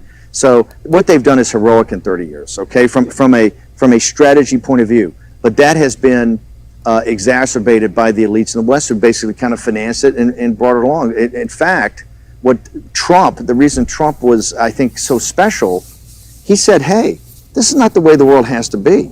It could be very different. We've basically financed the rise of China. We've built China. And all he heard for years, and what you heard for years, is no, this is the... On top of they manipulate their currency continuously in the past. What I call the second law of thermodynamics. Or this is an immutable law of physics, the rise of China. And what Trump says, no, this is through human agency. It's the commercial banks, the investment banks, the corporations, the kowtowed to the Chinese regime. And one thing I want to make sure, Kyle, I get up in front, this is not about the Chinese people. I served as a naval officer over in China in the Western Pacific in the 7th Fleet on a destroyer in the mid-70s. I think 76, 77 is the first time I went to China. I have been involved in China virtually all my life. I've owned businesses over there. I've lived in Shanghai for a while in the French concession. I have a great, not just admiration, but a deep love for the Chinese people. In fact, they have a saying over there called Old 100 Names, which is basically the common man, because there's 100 last surnames in China. So Old 100 Names is essentially the deplorables, right? And those in the Old 100 Names is a sense of common decency, their grit, their determination. What they've been through as a people is nothing short of heroic. What we have, the problem we have, is we have a totalitarian regime of the Chinese Communist Party, and quite frankly, the leadership, the elite leadership of the Chinese Communist Party, that are really in business with the party at Davos, which is this kind of scientific, engineering, managerial, financial, cultural elite that I say kind of emanates from the World Economic Forum in Davos, but really is in London and New York, Washington D.C., Silicon Valley, right, etc. And do you think the way that they've ingratiated themselves into, let's say, the Davos man, as is commonly referred to, the way that they've gotten there is it through economic coercion? Is it through investing in our universities, our think tanks, our lobbyists, as you said, and our corporations, and even the people that are U.S. citizens looking to make profits in China. Is that how they control that narrative? And let's go back. How do they get there? Let's go back to, in 1 week, in January 2017, we had two, I think, seminal speeches. Okay, we had the Davos speech of President Xi. Okay, which was the high hosanna to globalism. Yeah. And it was, to me, repulsive. Repulsive. How the mainstream media and Davos man just sat there and bought it all and said, what a great leader, what a great humanitarian, what he's going to lead us through about climate, on the world's environment, what he's going to do, for globalization or for the economy. And then you saw Donald Trump's, inaugural address was, I think, 3 days later, in which he said, hey, we're getting back to the nation state. And America is going to start to focus on our sovereignty, and other nations should start thinking about their sovereignty. But this globalization and what's coming out of Davos is stripped our sovereignty from us, and we're going to reassert that. And 2 years later, which happened this week, was Mike Pence's speech about the new strategy of the United States, which has really been going along for quite a while, which is now kind of engaging China, right? An engagement with China, but not like Henry Kissinger and not like the Thucydides trap crowd. And I know you did this seminal interview with Graham Allison, but not what those guys want, which is to kind of us stumble along and play along with China. This is this is a direct confrontation with China to say we're not going to take it anymore. You've been in economic war with us, and we're going to reassert us. Your question about how they ingratiate themselves, the guys wrote the biggest checks. Right. They wrote checks to the universities. They wrote checks. They've essentially bought off the City of London and Wall Street and the corporations. I say this in a sense of kind of anger. The great investment banks in London and in New York became the investor relations department for this regime, okay? In the pursuit of profits. In the total pursuit of profits. Yes. And corporations became their lobbyists. When Lee He's deputy came to the United States about 4 weeks ago, when they had this kind of last round of trying to put something together in the trade deal, there wasn't much going on, but he sent his deputy and a small contingent to see Steve Mnuchin and the guys at Treasury. They went to, the very first stop they made was to, the day before they went to Treasury, they stopped and they had a meeting with, I think it was 15 or 20 large corporations, the heads of government affairs, and I think the presidents, not the CEOs, because the guy wasn't high enough. And he basically said, hey boys, you have a problem, right? And you have to figure out how to help us fix it, okay? Another thing, they had, Wang Qishan announced this kind of financial advisory panel. Being on their back foot by the Trump strategy, they kind of said, hey, we need a financial advisory panel to help us understand what the United States wants, what the United States needs. And it was named, Paulson and Schwartzman and all these characters. And it's interesting. When they need somebody to kind of come over and, help intermediate with the United States, they go to the same guys that have been profiting on this. My understanding is that people came back and said, hey, the UN General Assembly is happening. It's opera season in New York. My schedule's full. And Wang Qishan said, hey, boys, I don't think you're listening. We're having a meeting. I want everybody to show up. This is general quarters. And so, no, I think when we look back on this, it's going to be, people are going to be absolutely stunned when they see how the elites, right, of the Western democracies and the United States went along with China and exacerbated a situation when it was quite evident they were at economic war with us. Yeah. Going back on this one issue, the way that the influence is being pushed through the corporations, we at our firm know that there are there's a couple of handfuls of corporations that each have more than $1 billion in capital that they're trying to get back from China, and they've been unable to get a dime out of China since November of 2016, when China closed its capital account completely.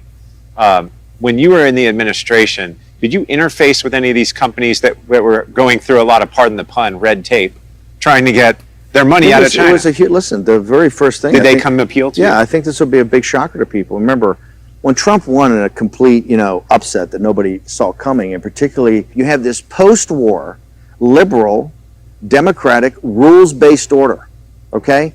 The Chinese have done nothing but game the system from day one on every set of rules. The rules are what they determine they are, yeah. Okay? And nobody calls them on it.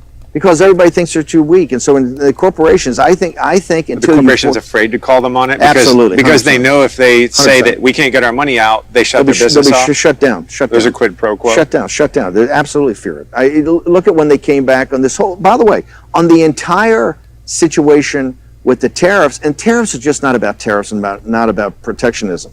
That's why Trump's done it at such a scale. Remember, before Trump got here, people were talking about $25, $30 billion of tariffs. It was like, oh my God, that's so huge.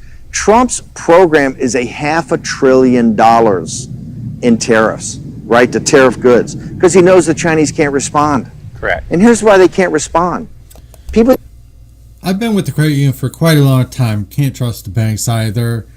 Bank of America, I believe, was a Chinese-owned franchise. The United States have to understand one thing.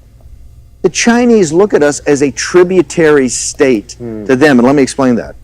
China's been around for 4,000 years, right? They've had good runs and they've had bad runs, okay? But one thing they know, and the reason they're still organized as a nation over 4,000 years, right? They know how to handle allies and they know how to handle bad guys, okay? Now what they've done is they got this system called barbarian management, and they know how to manage barbarians. The way they manage the barbarians is they take the leaders of the barbarians and they give them a taste of the good life.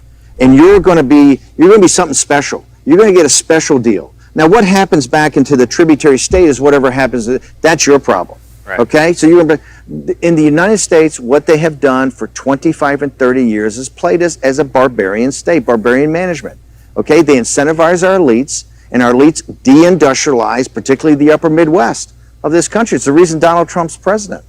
The audience should understand one thing that's important is that, J.D. Vance, the great guy from Yale who wrote Hillbilly Elegies, is the best sociological study of the Trump voter. And it was J.D. Vance who told me, he says, hey, those studies that come out of MIT and Harvard show that there's a direct correlation between the factories that left for China, the jobs that left with them, and the opioid crisis. Because this is not about tariffs. It's actually logic. It's not about tariffs. What this is about is human dignity and self-worth. Those factories went, Wall Street made the money, the corporations benefit from it for lower cost, and devil catch the hindmost on the workers. And so this is what Trump is kind of totally reversed. Now, what China sees us as is we're a tributary state. We send them natural resources, soybeans, beef, cattle, Boeing Airlines and Apple products. Oh, excuse me. We don't send Boeing Airlines and Apple products. You know why? Because they forced Boeing to do a joint venture and they forced Apple to make the products over there. So we're Jamestown to their Great Britain. Okay, and that's why the tariffs at the scale that Trump put them up at, they can't respond to. Okay? Well, what's interesting is let's assume we put 25% on $520 billion. We're literally talking about a little over $100 billion. Yes. And I know that's a lot of money. Yes. But our economy is 19 trillion. Yes. It's still not that functionally meaningful to us, in my opinion. Yes. But I do think it's a leveling of a field, to your point. It's converging. They've been fighting a trade war with us since 2001, and we just haven't fought back. Okay. The average compounded growth of the United States of America from 1946, the end of World War II, to 2000 was 3.5%. Okay? It's the reason we became a superpower. That economic engine that was unlocked and grew every year at 3.5% through good times and bad, on average. Yep. Since China joined the World Trade Organization, when they joined, they got most favored nation, the growth of the United States is 1.9%. Okay, 1.9%. And there's a lot of factors to that, but the central beating heart of it is China. That's because we deindustrialized. We sent our manufacturing over there. Yes, the tariffs in and of themselves, a nominal number, an absolute number, are not huge. But when we look at the convergence of everything, what Trump has done is said, hey, we're at economic war. And we're going to hit back with it. We're going to hit back with the 301s to stop the forced technology transfers. We're going to put these tariffs into the scale they've never seen before. We're going to have the ability, if we so desire, to liquidate companies like ZTE, to basically cut them off from their component parts in the West. They'll be out of business in 90 days. Also, the new things about investments, about these limitation in investments. CFIUS reform. The CFIUS reform that people are talking about. You bring all forces of government together on that and the stopping of intellectual property, you have something. What Trump has done, and this is why NAFTA was so important. People mocked and ridiculed Trump. There's a book out called Fear that Gary Cohn, the president of Goldman Sachs, great Goldman Sachs, and I used to work there, he takes he takes the documents off the president's desk. The book opens where he's taken the NAFTA deal, right, early on in the deal on Korea. He actually takes them off the desk because in his judgment, right, the president wasn't smart enough to understand what he was doing. Well, here's what Trump's done. The new NAFTA deal that he's created is basically setting up a geostrategic manufacturing base to counter East Asia. Okay? And Japan is very quickly going to be part of that. A bilateral deal, not some TPP deal where we're just one among many. A direct bilateral deal with Japan as a partner. We've got one with Korea we're updating. And then the EU, Juncker has already told Trump, has already indicated that they're going to be a part of this too. What Donald Trump has done in less than 2 years against the second law of thermodynamics, right? The immutable law of the rise of China. Right. What he's done is reorient the entire world's supply chain away from China. And this is going to have economic growth opportunities that are going to be incredible. And he's done that kind of single-handedly against the fighting of the corporatist lobby, the fighting of the Wall Street Investor Relations Department, et cetera. So that's why I think it's really heroic. It's that policy is one that it's interesting at the timing. If you look at just the let's say the economic laws of China were already slowing down before we decided to fight back. It just so happens to be that this pushback from a tariff, or whether the most elegant idea was the border adjustable tax, which was immediately killed by you and I both know who. I love that one. That was perfect in my opinion. Absolutely. But now, by the way, the audience, are not I am a huge believer that, and I'm, Paul Ryan and I've had our differences. When he first walked me through that, I said, that's the solution. Exactly right. That's the solution. It's kind of an egalitarian way of going at it. I think, and we all know I got crushed. Yeah. I think that is something that should be brought back up and very quickly in future years. We could do away with tariffs if we imposed a border adjustable tax. Well, by the way, let's talk about tariffs for a second. President Trump, remember at the G7, when he was lectured by his betters, Merkel and Macron on the first day, about this whole thing about tariffs, right? He came back the next day for breakfast, and what Trump told. Rocky, you are exactly right. He is one of the best. He is the greatest. He's the Muhammad Ali of politics. He is better than Muhammad Ali because he has done things that nobody has ever done before. Nobody has ever tried because nobody wanted to accept this man. Told the G7, he said, okay, I thought about it last night. How about this? No tariffs. Absolutely no tariffs, but no subsidies. Yeah. People have to realize, like the White House put out this document, I think it's over 2 months ago now, the 50 things that China is doing in its economic war with us. It's kind of what the United States wants China to stop. That's the deal. You stop that, we're all good. When you look at that, it's not just the tariffs. It's the investment in state-owned industries. Yeah. Remember, they have free land, free electricity, free land. What they've done. Look at what they've done in steel and aluminum throughout the world. Look what they've done with shipbuilding. You can go every heavy industry. They've gutted. They've gutted the Western Europe and they've gutted the United States, and they continue to do that purposely. And they're also, by the way, ZTE showed you this. They have to create, I think it's some number of 11 million jobs a year. They're under enormous internal economic pressure to create those jobs. They can't afford to have 150,000 high value added jobs at ZTE just go away. Same thing with the steel. They're kind of caught on the wheel now. I mean, they're the first to admit they have to keep adding capacity, right? Because they got to keep these guys working. So I think that that's why the Chinese model and all this happy talk that comes from the West about the Chinese model, when you really look at it, and I know you are one of the world's handful of experts that I think it looks at the numbers as they really are and not what people hope they are and not how they're spun by China. Because every number that comes out of China, to me, has to be questioned, verified, trust, but verified. Has to be questioned, verified, and then verified again. You got to get in belt suspenders. And that's why I think we may be hurtling to another financial crisis driven by this financial model of China that can't withstand, can't stand up on its own. Right. Well, the good news about that is if we're right about China, we're right about their incredible build, their reckless build of credit, coupled with the fact their economy is slowing down, coupled with the size of their banking system, their GDP. If we're right about all those things, the good news is their banks aren't inextricably linked to ours the way that ours were to Europe and Asia's back during our financial crisis. They're not, but you used the word there, reckless. And I think that this is what upsets me about the lack of accountability and responsibility by the world's elites. We just went through the worst financial crisis in history. Not one CEO went to jail, and not anybody significantly gave up any equity, okay? What they did is basically inflate, people got to remember, on September 18th of 2008, when Bernanke and Paulson walked into the Oval Office with Bush, and he sent them up to Capitol Hill, the balance sheet of the Federal Reserve was $880 billion. On the day that Donald Trump took the oath of office, on January 20th of 2017, it was $4.5 trillion. Yep.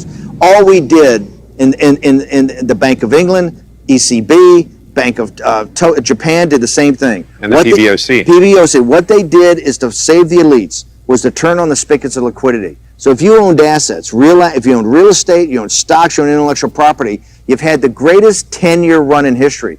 If you're a working class schmendrick, you had your wages are flat. The whole burden of it, this is what's unfair, and this is where the anger that's driving the populist movement. The whole burden comes down on the little guy to finance these deficits with his taxes. That's right. And then his kids get sent everywhere in the world to defend this. That's what's got to stop. You use the word reckless. It is reckless disregard of what the elites have done this time. Because all they've done, Chinese banks, look, the American banking system has $19 trillion of assets on it. Correct. And I would respectfully submit, and you're 10 times smarter than me on this, I would respectfully submit that all of those assets are not good, okay? Maybe, let's say 10% or more could be written off today. That's the American banking system. The Chinese banking system, I think, has $49 trillion of assets. That's right. Correct me if I'm wrong, I think $45 trillion have been put on the books since 2008. This is completely reckless. Now, thank God they're not interconnected through the SWIFT system with the rest of the banks. Or through derivatives. Derivatives. Yeah. And by the way, the reason is, and this is another tell, because none of the investment banks or none of the guys want to say, whoa, we can't hook up with China, right? Because they all stop themselves from doing it. They all limited their exposure to it because they understand when it implodes, they don't want to be taken down in the first couple of minutes. That being said, those banks are going to implode. Nobody can put those kind of assets on, okay, and have a great banking system. Yeah. This is a total and complete sham. And in The Economist, in the Financial Times of London, all the elites, all the conferences they have. You had Richard Haas on this morning on Morning Joe. Richard Haas from the Council of Foreign Relations. And all he's doing is beating up Mike Pence and Donald Trump from Pence's speech last night. You know what he's saying? He's saying, hey, all my Chinese colleagues, all my buddies in China, they're telling me they don't know what the United States wants.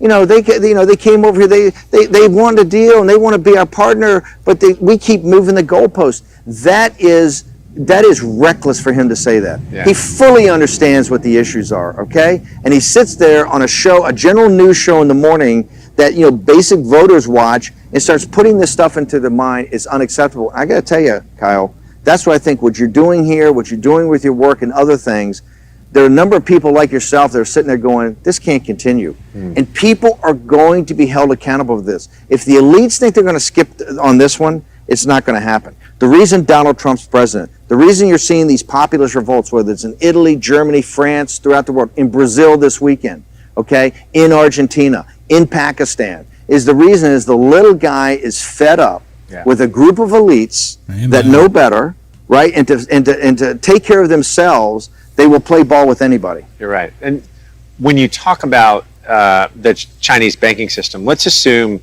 that it has to restructure. What they'll do, they're very smart. The people that run the PBOC and SAFE. Let's talk about this.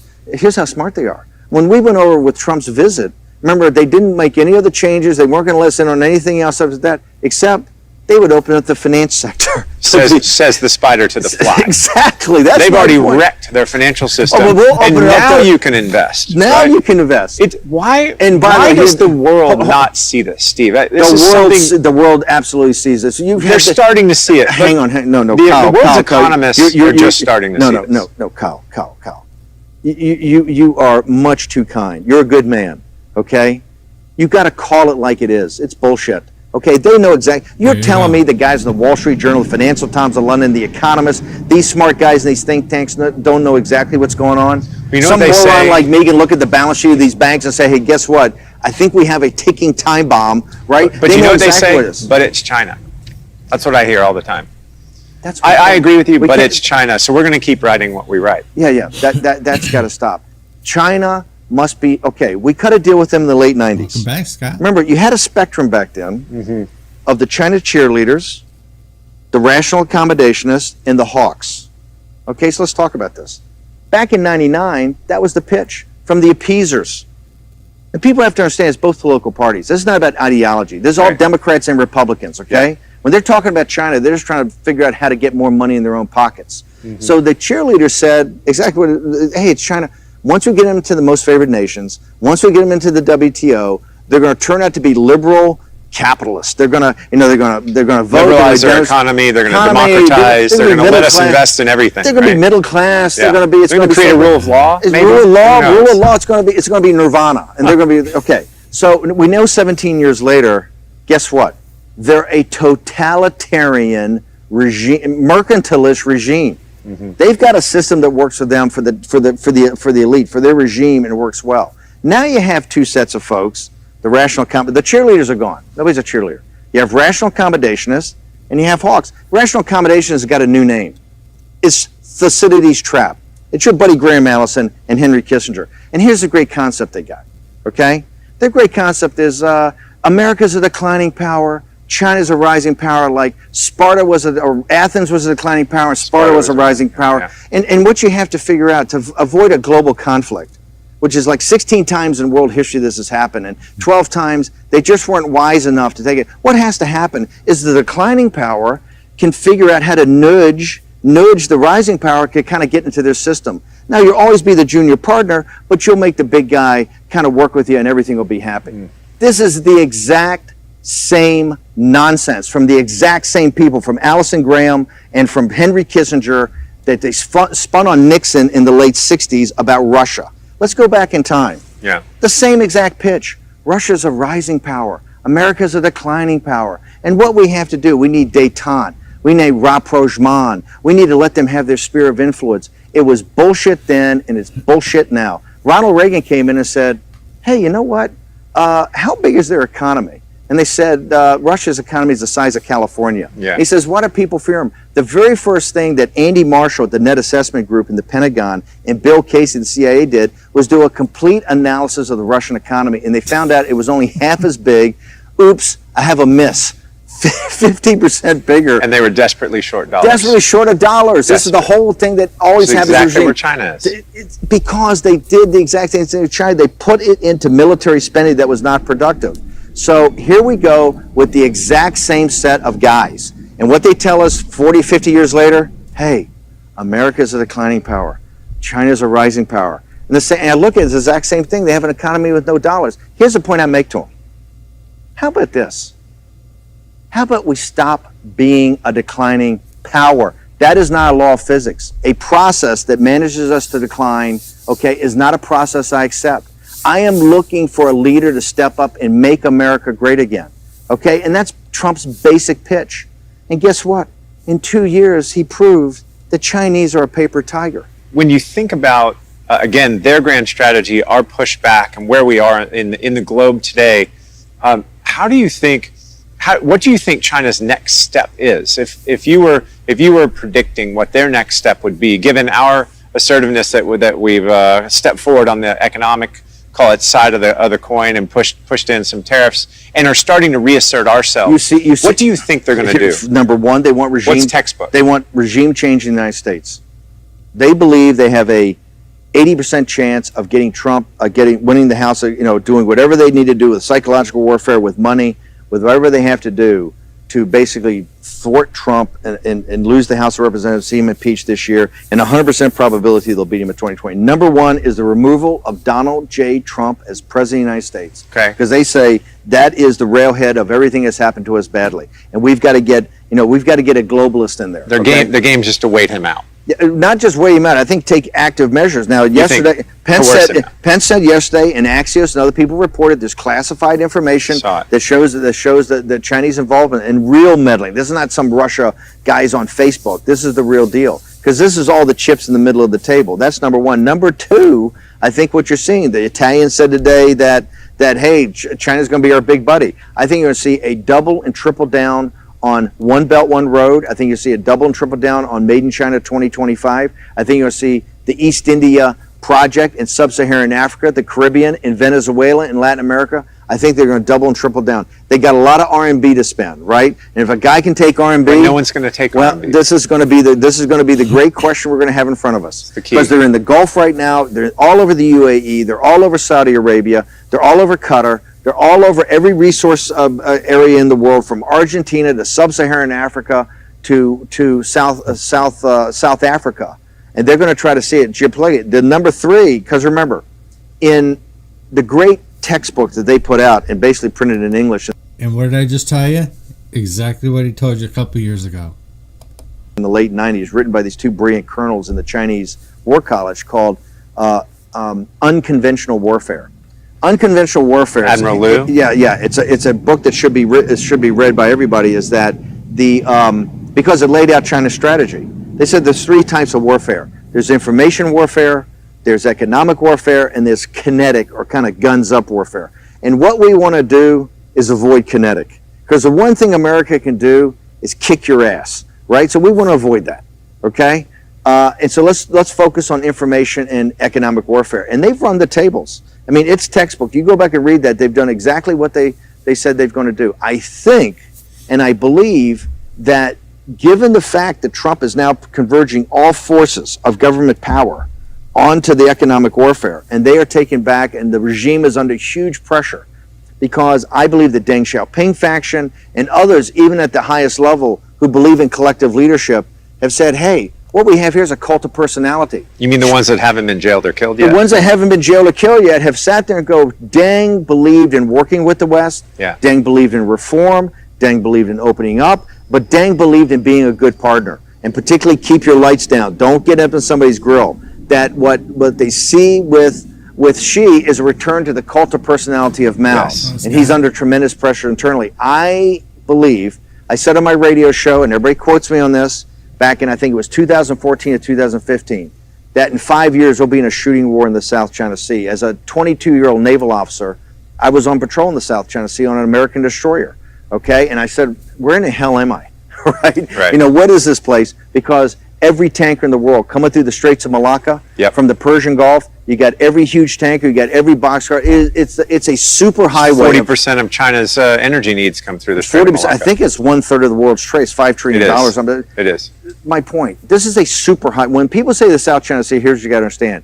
It's a super highway of commerce. The biggest ships in the world, 24/7, 365 days a year. What China did. And that's why they expanded it, making their own man-made island and trying to claim the China Sea for their own. And they came to the Rose Garden in 2015 and looked the American people and the American president lied to them. They built essentially 7 or 8 stationary aircraft carriers. They call them reefs, or these are stationary aircraft carriers. Mischief Reef, Scarborough Reef, all these. Yeah. These reefs are basically aircraft carriers. And what they've done is they put fire control radar, search radars. They've got combat planes on them. I mean, these things go 10,000-foot runways. So, so the United States. Why did Obama? So China said to us specifically when Obama was president, we will not militarize our islands in the South China Sea. We'll not go to the Spratlys. Everything we're building is just for research purposes. Why?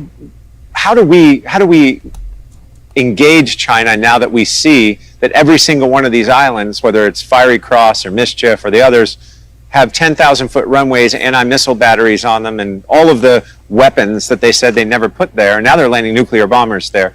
How do we engage them? Do we engage them over this, or do we just let them keep going? When I got into the White House as chief strategist, okay, with Mike Flynn, when we first got there on the National Security Council in the transition, I said the 3 things you got to do is devolve fighting capability to the combatant commanders. The White House was running the wars against ISIS. So give it to Harry Harris. Yeah. Well, no. In this regard, give it to the guys in CENTCOM and let them take on ISIS. You got to devolve, the power to fight wars, the ability to fight wars back to combatant commanders. Number 2, we got to figure out in this National Security Council thing of the Obama appointees, how we're going to get our own people in there over time. Number 3, I said we have to go back and get every document related to Obama's pivot to Asia. I said, I want to see exactly what they looked at.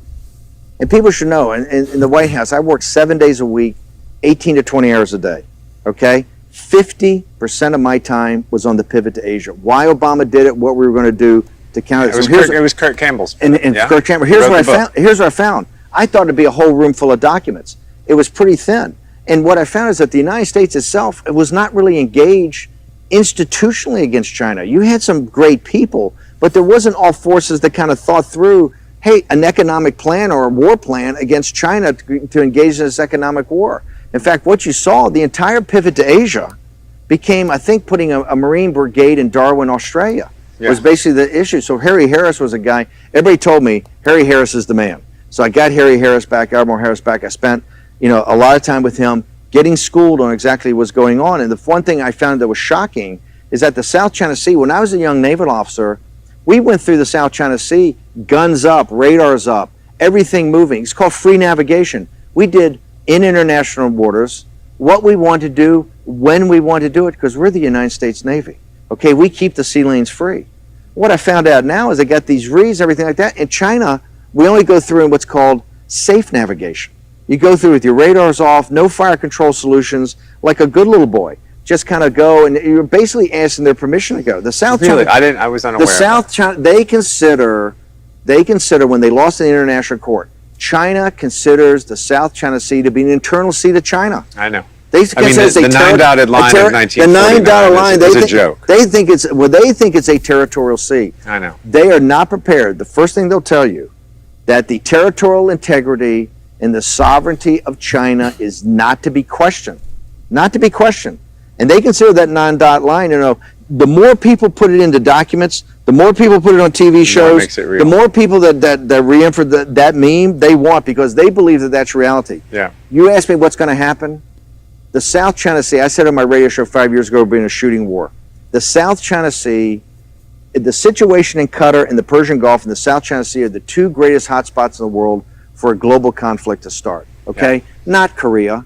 Korea is a vassal state of China. The whole Korean thing is nothing but a Chinese drama, okay? And President Trump's doing an amazing job on it. The South China Sea is a flashpoint, and you saw the other night, as a former naval officer, I'm telling you, those two ships, you had an American, the USS 50 Decatur, feet apart. The USS Decatur was on patrol. Yeah. And you basically had a Chinese destroyer come up and play chicken with it. 50 feet apart. If those two ships had hit, what would have happened? First off, 200 or 300 sailors would have died.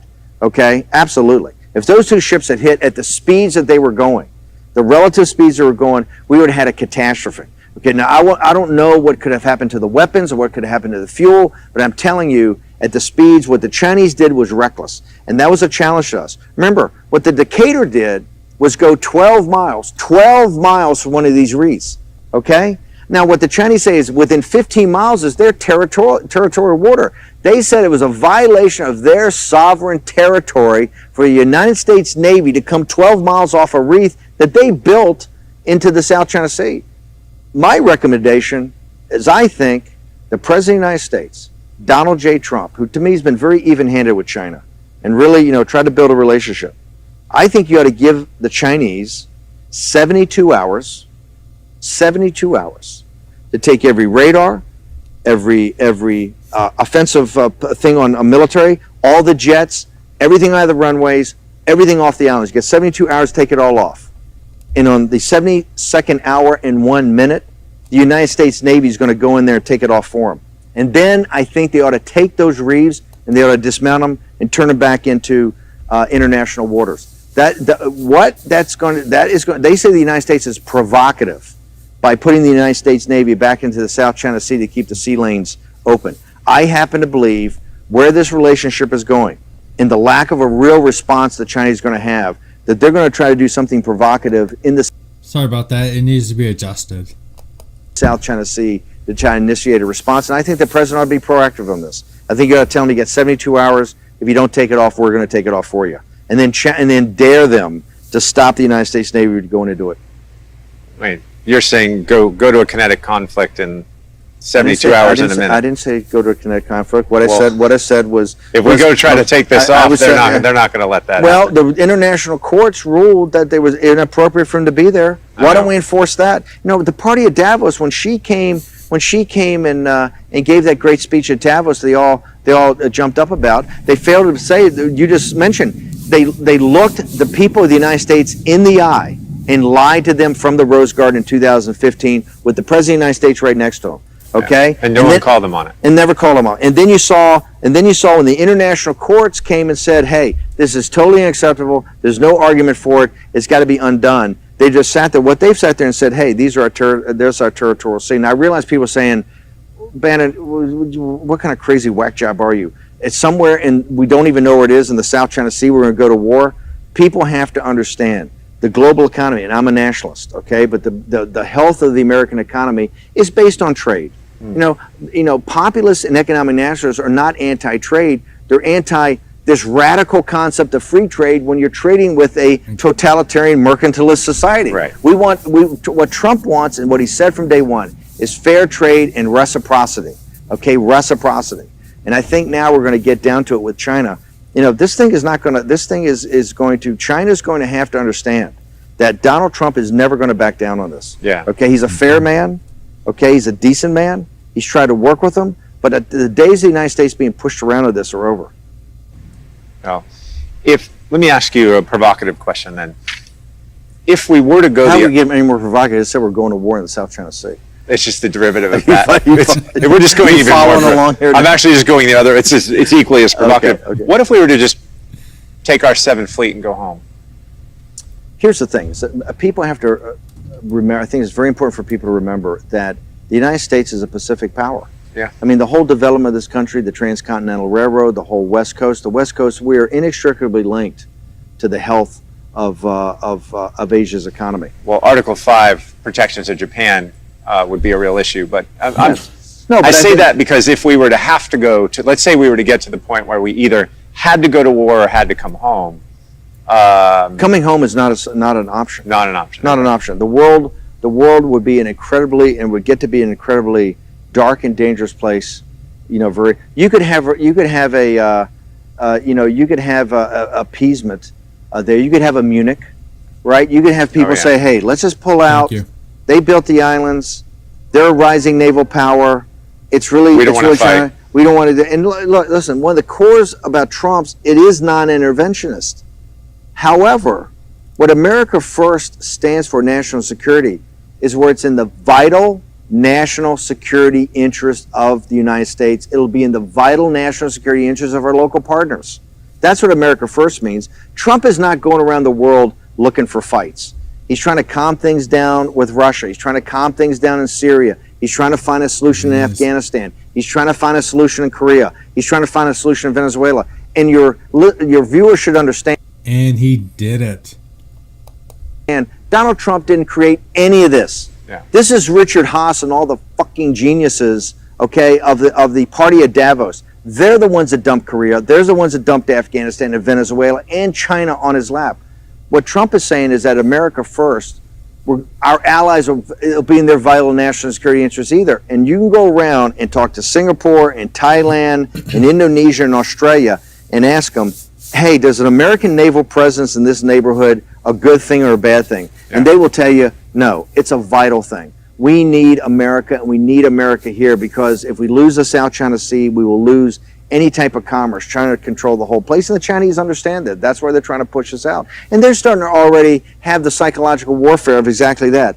Hey, it's 12,000 miles away. It's really Asia. What are we involved here for? This is another debacle. You're already hearing it. This is another debacle like Iraq yeah. and Afghanistan. The United States is too. Look, I'm the biggest proponent of America First. South China Sea and the engagement with China is absolutely vital. Interesting. Okay. Let's go to one other. I have two more questions for you. One. Going to the question of if you allow China to accept the CCP territory, when does it stop? Because it never stops. If, let's hypothetically, and it's not going to happen, Biden gets in, right? He's going to let them go with whatever they take. He doesn't care. If it wasn't for the President Trump, they would not have stopped. They are economically paying dearly for what they've done, and it's going to get worse because we're going to start suing China for all the damages they caused from the China virus. All the other countries, Italy, Greece, Russia, everybody, the entire world are going to have China on an economic collapse. One is why has the U.S. not had a people management process in the U.S.? And what I mean by that is, you read the DIUX report, they call it declassified, or actually it never was classified, Defense Department report on the infiltration of China into our research universities and our labs. And our weapons labs. Weapons labs funded by DARPA, the Air Force. And why haven't we put into place a proper people management process? I want you to go back, because I don't think people understand these reports. These reports are essentially declassified reports that showed that the 300,000 students that are here on student visas, right, and the 10,000 contractors that we have in the weapons labs, that, up to, I think it's 2/3 could be intelligence assets, right? And some percentage are intelligence officers or agents. Yes. And they're working in our labs. They're working in our labs. This is on weapons technology funded by our government. This is political correctness and greed and avarice writ large. How did contractors, and let's call them out, Booz Allen and McKinsey, all these contractors, how did these contractors on these big government programs get so many Chinese nationals working into our weapons labs? Our weapons labs are at the cutting edge of national security. How did it happen? And so this has got to be done right away. I don't know why. It's been a huge, I think, bone of contention inside the administration. The political correctness of it all. Stephen Miller, the Financial Times of London, leaked the other day that my colleague, Stephen Miller, who's a terrific young man, actually had the plan in place to get all 300,000 Chinese students out of the country, right? A way to cut the visas off right away. Not that we're going to execute on it, but it was even in the thinking, and obviously it got leaked in the times it goes around the State Department, etc. Right. Look at all the appeasers. I am so glad. I take great pride that someone like Susan Thornton is now, owns a farm up in Maine, because she was part of this kind of, rational accommodationist, this kind of softness in the Defense Department, in the State Department, in our intelligence services, that basically went along with what China wanted to do and looked the other way. But how do we? So, I'm not a proponent of throwing there are 340,000 students here, and I know you're not. I'm not a proponent. Here's what I am a proponent of. I'm a proponent of, if they're intelligence assets, I want to know that. Okay. Yes. What Miller's program was is said, hey, if we can prove this, they got to go home. Okay. But and I'm not even focused directly on China or India or anywhere specifically. But why can't we have a policy with the sovereignty and national security of our own country? Why can't we say, if it's a weapons program, you just need to be an American citizen? And maybe you should be a naturally born American citizen. You're asking basic fundamental questions. It's simple. I think that's on the book, and they get waivers. I believe that technically, when you look in the details, that's actually the fact, and there's kind of waivers given to this, because people look the other way. Okay, and so one more issue is the Confucius Institutes. Yes. The Confucius Institutes are on many of our colleges. They're funded directly by the PLA. Yeah. Why do our colleges allow Confucius Institutes? It would be like in China, having something funded by the CIA that was directly, or the Catholic Church, or the Catholic Church, but not the Catholic Church. The Catholic Church has cut a deal that lets China. No, but this is a huge issue. Pope Francis just cut a deal that lets the atheists that run the regime in Beijing actually pick our bishops. So the Catholic Church would not be a good idea, since they've already kowtowed. It would be equivalent of having CIA and DNI have a student center that promoted CIA culture, right, to in China. Yeah. Okay, that ain't happening. Yeah. Okay, you know why it's not happening? Because the Chinese say, hey, that's not going to happen. That's not going to happen, because that may affect our sovereignty. Well, so give me a practical. You got to unwind them. How? I think you just sit there and you got to shut them down. Okay. Right. I don't think there's any way. Under what law? I think. Hang on. This whole thing about people are saying, oh well, they're not that bad. They're pushing culture and they're helping students learn Mandarin. Hey, they're financed by the PLA. They have server rooms in the Confucius Institutes. What the F's going on? All this is going to be a shock to the American people. Here's why the American people don't know this, because nobody reports it. Has 60 Minutes ever gone and done a Confucius Institute? They should. Yeah, but they should have done it 20 years ago. Yeah. The reason this is coming up is there are people now fed up with this, and that's why in this Trump movement, it was Donald Trump, and when he came to the government that changed it, that now other people and other voices are coming up, and you're seeing a real pushback. But to allow this to happen, at our universities, I think that let's be brutally frank. Why is it always Hudson Institute that's having Miles Kwok, or last night Mike Pence, Dr. Pillsbury's there? Why is it always Hudson Institute? Why is it not the other institutes having these kind of well, because conferences? China has paid many of them. The last thing that maybe I'll close on is when Li He, the economic strategist for President Xi, and I've had the opportunity to know him and build a little bit of a relationship. He's a very brilliant guy. When he came to do the major negotiation that didn't work out, I think it was in June of this past year, he came, and the very first day, he didn't go to the White House at first, he didn't go to Treasury at first. He shows up, and the very first day he spent on Capitol Hill with the quote-unquote free traders in the Republican Party. Remember, President Trump's, the greatest blowback he got on this was the Republicans. Yeah. It was the Republicans that went crazy. Oh, you got to do free trade, you got to do free trade. All the nomenclature that we've been using in regards to China has always been dismissed as, oh, that's just China, okay? And so all the nomenclature has just been happy talk. And the words don't really mean what they are. And it's people like yourself, it's people like Miles Kwok, it's people like Dr. Pillsbury that are now starting to question this. And I think you see this whole thing that from quote-unquote engagement to conference, what they're pitting us on now, the new thing is that engagement versus confrontation.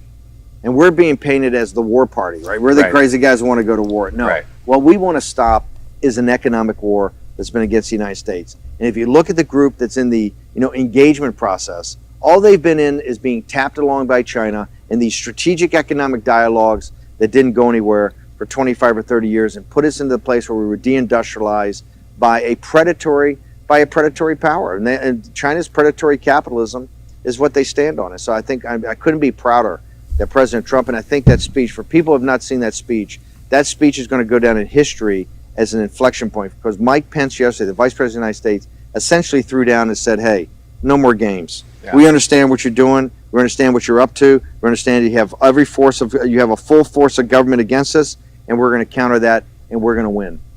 I appreciate that. And, this goes back to when you pull into the Commerce Department, right above the entryway where you drive through, I don't know if you've seen this, there's a quote from Benjamin Franklin. It says, commerce must be fair and equitable. And I think that's where we need to be. I don't think we should be overly punitive. No. I don't think we should be combative. I think we should say we just need a fair shake at things. Right. And what you're saying is we haven't had one, and that's something we believe too. And the good news is I think in the last 6 months to a year, culminating with Pence's speech a couple of days, or actually a day ago, is finally the narrative's changing, despite all of the efforts from those in China. So thanks for being here today. Thanks for sharing this with us. It was really nice. Undisclosed location. Undisclosed location. I mean, we're here with Miles. So, and I'll return in a moment with some more. This just in. The global officials that can help all, also known as Got You, have now banned all boogieing and boogie-related movements worldwide. Public safety is the main concern, they say, and people are reminded that boogieing is contagious. Anyone caught boogieing will be dealt with in the harshest terms, police have reported. More idle out. This world can get you down. There's just one thing you can do. You gotta get back up and shake it all around. No one's gonna tell me how I'm gonna boogie. Come on, everybody boogie bumper tonight.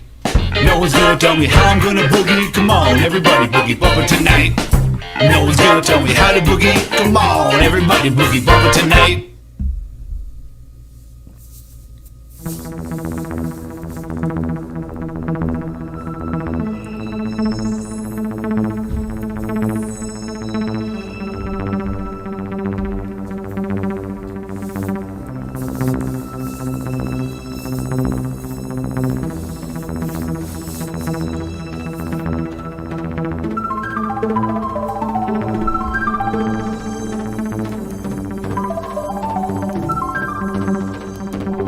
Most weeknights, join my good self UK Neil over at DLive for the Great Awakening show. That's over on DLive at dlive.tv/UK Neil. Get yourself out of that matrix and get over to the Great Awakening.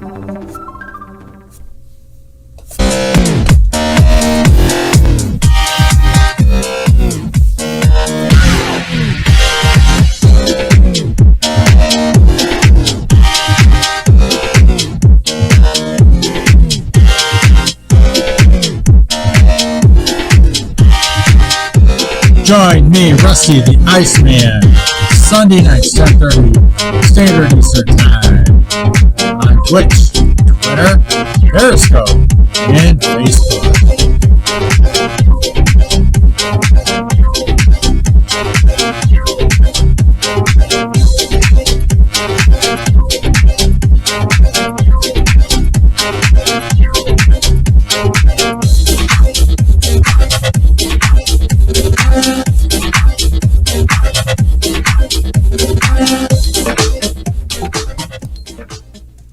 And I'm back.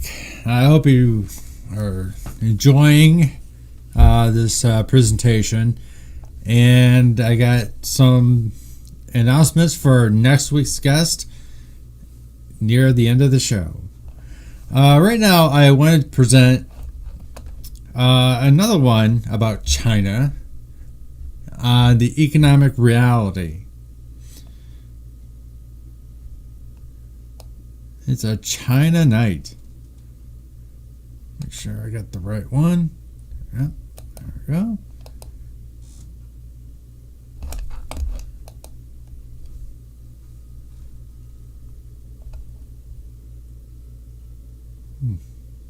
Wait, no volume. Okay, hold on a second. I do not know what happened there. It's not good. It is not good. Hold on 1 second. I think I know what might be the problem. I'll switch to this one. Hopefully this is a very simple fix.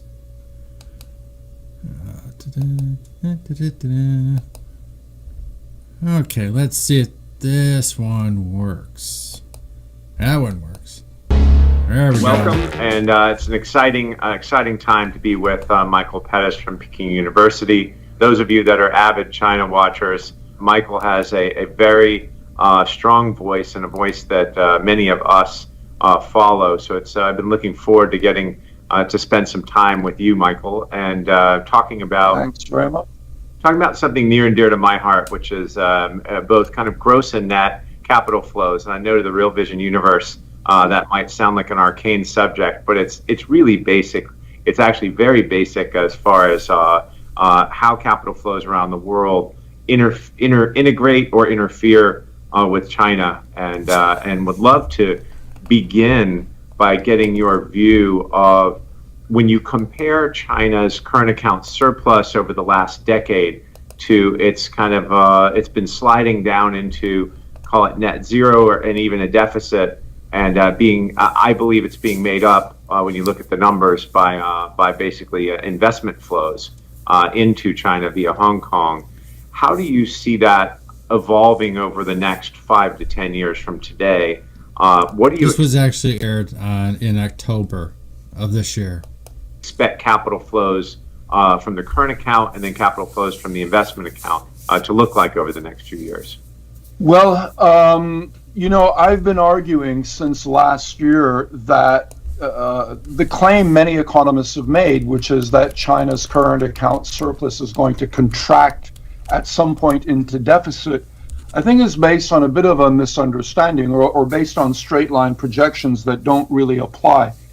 Now, China did run a current account deficit in the first quarter of this year, but that was because of COVID-19. They are now running huge surpluses, some of the biggest surpluses that they've ever run. And I would argue that the way to think about the current account in China is sort of as a mediator of the whole issue of debt. The current account surplus, as you know, is equal by definition to the excess of savings over investment. And to the extent that China wants to control the growth in debt, then that has a very marked implication for both savings or for either or both savings and investment. Much of the debt in China is used to fund non-productive investment. And when I say non-productive, that's not a choice. It's simply that China is overinvested. And if you want to keep growth levels high, basically you have to do what China's been doing for the past 10 years, which is to borrow money and invest in infrastructure, whether or not it's necessary. So one of the ways of controlling debt is to reduce the amount of funding of investment, of public sector investment or real estate investment. Another way you can control debt, and we're starting to see that, is to reduce the growth in household debt. 5 years ago, China had a very low household debt level. Today, it's one of the highest in the world. It's higher than in the US as a share of household income. And so to the extent that they try to bring that under control, then one of two things must happen. If you bring household debt under control, then you are raising the household savings rate. If you bring investment debt under control, then you are lowering the investment rate. And remember, the current account surplus is savings over investment. So as you try to get control of debt, you're either going to raise the savings rate or lower the investment rate. Either one of which will cause the current account surplus to expand. So I've been arguing since last year that as China becomes more and more worried about debt, we are likely to see an expansion. Hi, I'm Raoul Pal. Sorry to... That's nice. Whoever Raoul Pal is. We don't care. It's a nice venue, but I'm not going to advertise. So I hope everybody can learn something very useful to this. I hope everybody likes a little bit of economics and the growth of China and hopefully the downfall of China. Because without money, they cannot have an army the way they do. So, and it's come back. Since last year that as China becomes more and more worried about debt, we are likely to see an expansion of the current account surplus. Now, ideally for China, they could expand it back to 8 or 10% of GDP. But we know that the rest of the world is not going to accept that. So we have this tension between China's desire to control the growth in domestic debt and foreigners' willingness to absorb large Chinese surpluses. And how it turns out is as much a political question as anything else. We'll see how it goes. But this idea that China is naturally tending towards a zero current account surplus or even a current account deficit is based on an assumption that China is not trying to get control of its debt, and it is. It's failed to do so, it is trying to do so. And when you talk about this particular household debt or Chinese debt as either local governments or the national government, do you talk about debts? Are you talking about debts in dollars, or are you talking about debts in yuan? Talking about local currency debt in yuan or in renminbi, and that's what really matters from the point of view of the current account. Now, to the extent that China borrows or Chinese entities borrow dollars, you would think that would cause net inflows into the country and would reduce the capital exports, which means reducing the current account surplus.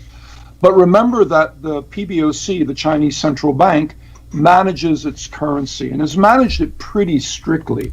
A lot of people say it's free floating because they look at dollar yuan, but you shouldn't look at dollar yuan. You should look at dollar versus the CFETS basket, and you'll see it's quite stable. And what that means is that to the extent Chinese entities borrow dollars, those dollars will leave through the increase in PBOC reserves. So there'll be no net change in the dollar exposure or in the dollar capital account. Right. And when you look at the way that China interacts with the rest of the world, I think about China in two ways. I think about it, their domestic economy is in the yuan or RMB, and they control everything. They control the printing press, the price level, the police, the narrative. They can kind of do whatever they want internally with their own currency. And then how China Inc., or let's say the national government, the Communist Party, interfaces with the rest of the world with the things that China needs, i.e. food, i.e. energy, all of the different base metals, base materials that they have to pay dollars for. And I use dollars in an omnibus way. I mean dollars, euros, yen, pounds, let's say CFETS basket. And I think about China in those two different spheres. And when you think about how they interact with the rest of the world, do they have more dollars coming in or do they have more dollars leaving? And, current account surplus or deficit is kind of a net wealth transfer. Again, if you can net out investment flows. And so when you look at how China interacts with the rest of the world and how they're thinking about their dollar balances, how do you think they're going to move forward with their capital account is still closed? Would you agree with that? It's closed for Chinese residents, and it's pretty open for non-residents, in the sense that if you wanted to invest $1 billion in China tomorrow, you could probably do so without any trouble. If you are Chinese and you want to take money out of the country, then that's much more difficult. So they would have what I would call a dirty capital account. It's not open, it's not closed. It's sort of somewhere in the middle. Some things are open, some things are closed. Now, one thing is, we know from the historical precedents that when you've had capital controls for a long period of time, the longer you've had them, the more residents are able to get around them. And China's basically had them since 1949. We also know that if you have long trading borders, and China may have the longest trading borders in the world, the harder it is to prevent inflows and outflows. I'll give you a little story. A few years ago, when oil prices were subsidized within China and were much lower than global oil prices, wealthy Chinese would basically buy oil, load them up into these big oil trucks, drive them to the Thai border, bribe the border guards, and then sell the oil in Thailand. That's a form of capital flight, right? Really hard to control those kind of things. So we have to think of China as a very dirty capital control system. A lot of money flows in and out through the current account and also through the capital account. It helps if you're very rich and very powerful. If you're not, it's much harder to take money out. But the really big flows are not small people. The really big flows are the very wealthy. So the capital account is mixed there. Now, I notice a lot of people say that China has a dollar shortage problem. I'm not sure I agree with that.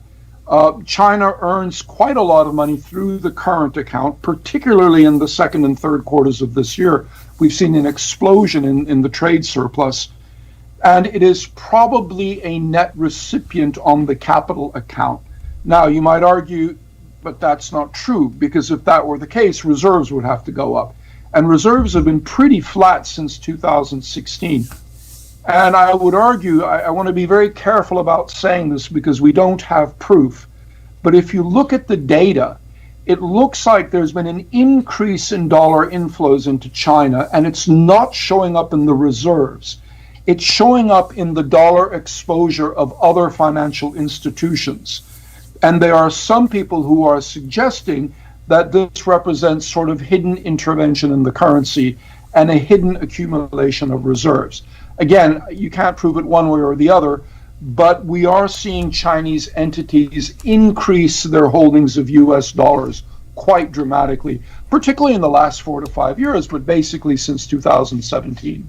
Yeah, that's a great point. You know, what from what we see, you know, when you think about the current account, look, so I disagree with you. I think they have a dramatic dollar shortage. Or let me rephrase that. A desperate need for dollars is different than a shortage of dollars. So, and I'll unpack that. But when you look at their current account and you study the flows like you do and like we do, you notice that when crude oil was $100 a barrel and commodity prices were much higher than they are today due to the Wuhan pandemic, you had this situation back in 2015 where the 2015-2016 the current account was headed negative, and when crude oil collapsed in 2015, what ended up happening was that the current account expanded again, at least almost 3% of GDP, and that's because everything they're buying with dollars was getting cheaper.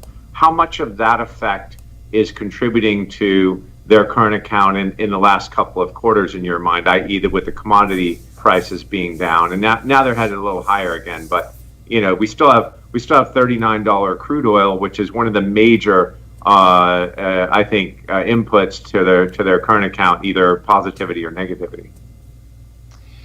I think it's an income distribution problem because, for example, you look at other oil importers, including the U.S., which is a commodity importer. when commodity prices go down, you don't necessarily see a dramatic reduction in the U.S. current account deficit. And I would argue the reason is because when commodity prices, or whatever the U.S. imports, when the price goes down, then U.S. incomes go up. And because a substantial portion of those incomes are distributed to ordinary American households, their consumption goes up. And so therefore imports go up. In China, the problem is that very little of those revenues are distributed to ordinary households. China runs a current account surplus, a large current account surplus, even though it has the highest investment rate in history, which normally would mean you'd run a current account deficit. It runs a very high, it's been running a current account surplus because the savings rate is even higher. And the savings rate is very high, not because the Chinese love to save, all that Confucian culture nonsense. The savings rate is very high because who saves and who consumes? Ordinary people consume, everybody else saves. The rich save, businesses save, and governments save. And in China, the share of income that goes to ordinary people is so low, among the lowest ever recorded in history, that it's not surprising that the Chinese save most of their income and consume very little of it. So I would argue that that's probably the more important reason. It's the distribution of income. Now, I want to go back to something you said earlier, with which I agree. They don't have a dollar shortage, but they want dollars. And why do they want dollars? And there I would refer you to the so-called impossible trinity, which says that when you have an open capital account, okay, China doesn't have an open capital account, but fairly open, then you can either choose to manage your currency, or you can choose to manage a domestic money supply. And because China manages the currency, basically that means the domestic money supply is a function of reserves. Real reserves plus hidden reserves, if there are any. And one of the things people keep asking or keep pointing out is that while the rest of the world has expanded monetarily in response to COVID-19, China has been very prudent.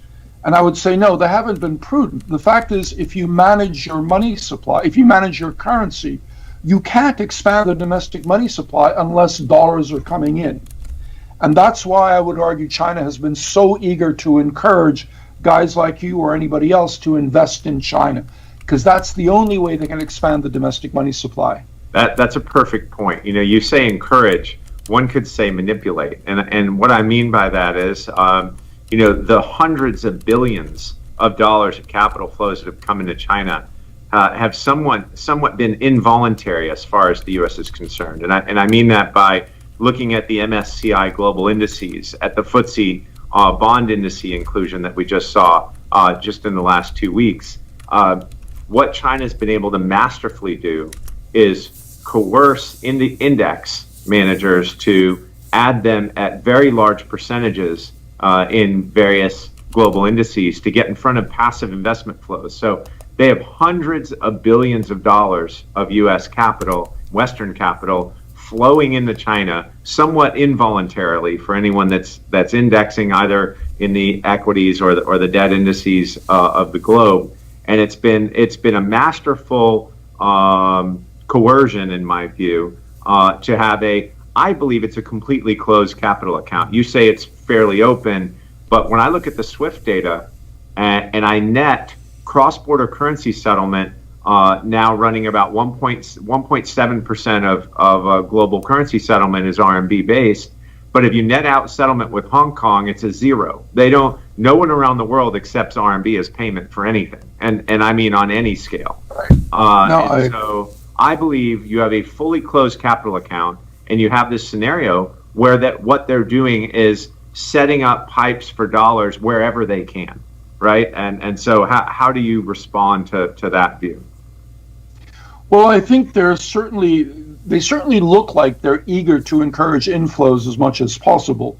Now, a lot of the inflows, particularly in the bond markets, were actually central bank purchases of Chinese government bonds as part of a gradual switch towards renminbi reserves.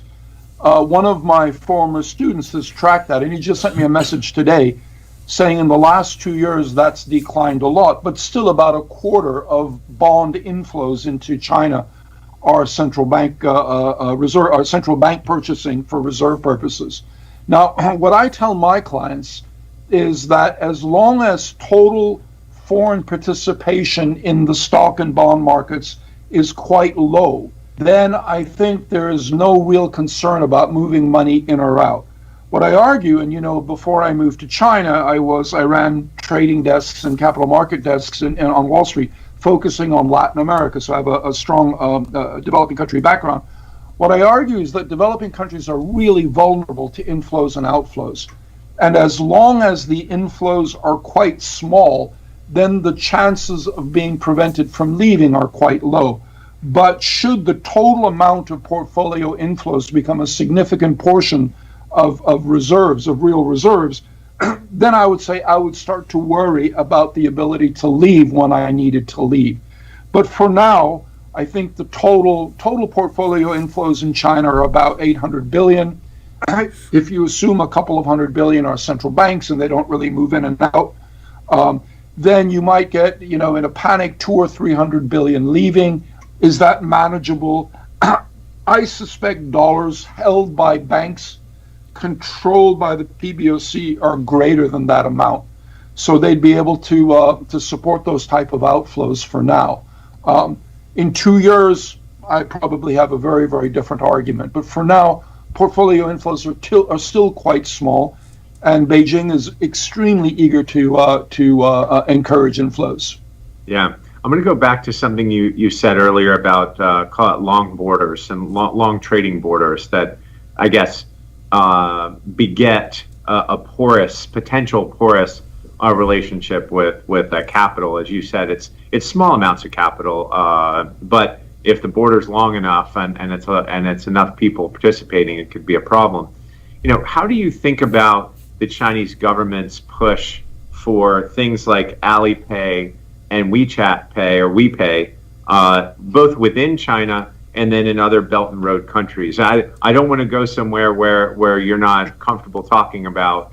But when this is actually germane to our argument, or I'll say our discussion about capital flows. So how do you think about the Chinese payment rails of Alipay and WePay, which represent today about 88% of the Chinese payment networks, i.e., capital flowing within China?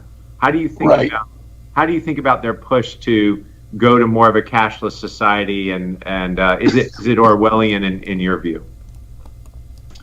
Well, as an old-fashioned American, I hate it. I hate people to know everything that I've purchased and sold, or purchased in my case. So, there are problems with it. There's no question that it's more efficient, but I think, of course, there are political implications that we have to think about. Now, extending WeChat and Alipay outside of China, I think, is much more problematic. I've been in China for 18 years, and almost from the very beginning, we were assured that within 5 years, the renminbi would become an international currency widely used around the world. And I've always said that people who think that just don't understand how international currencies work. And in the case of China, I've argued that basically the military guys and the foreign affairs guys want the renminbi to be the equivalent of the dollar because they don't understand the cost of that.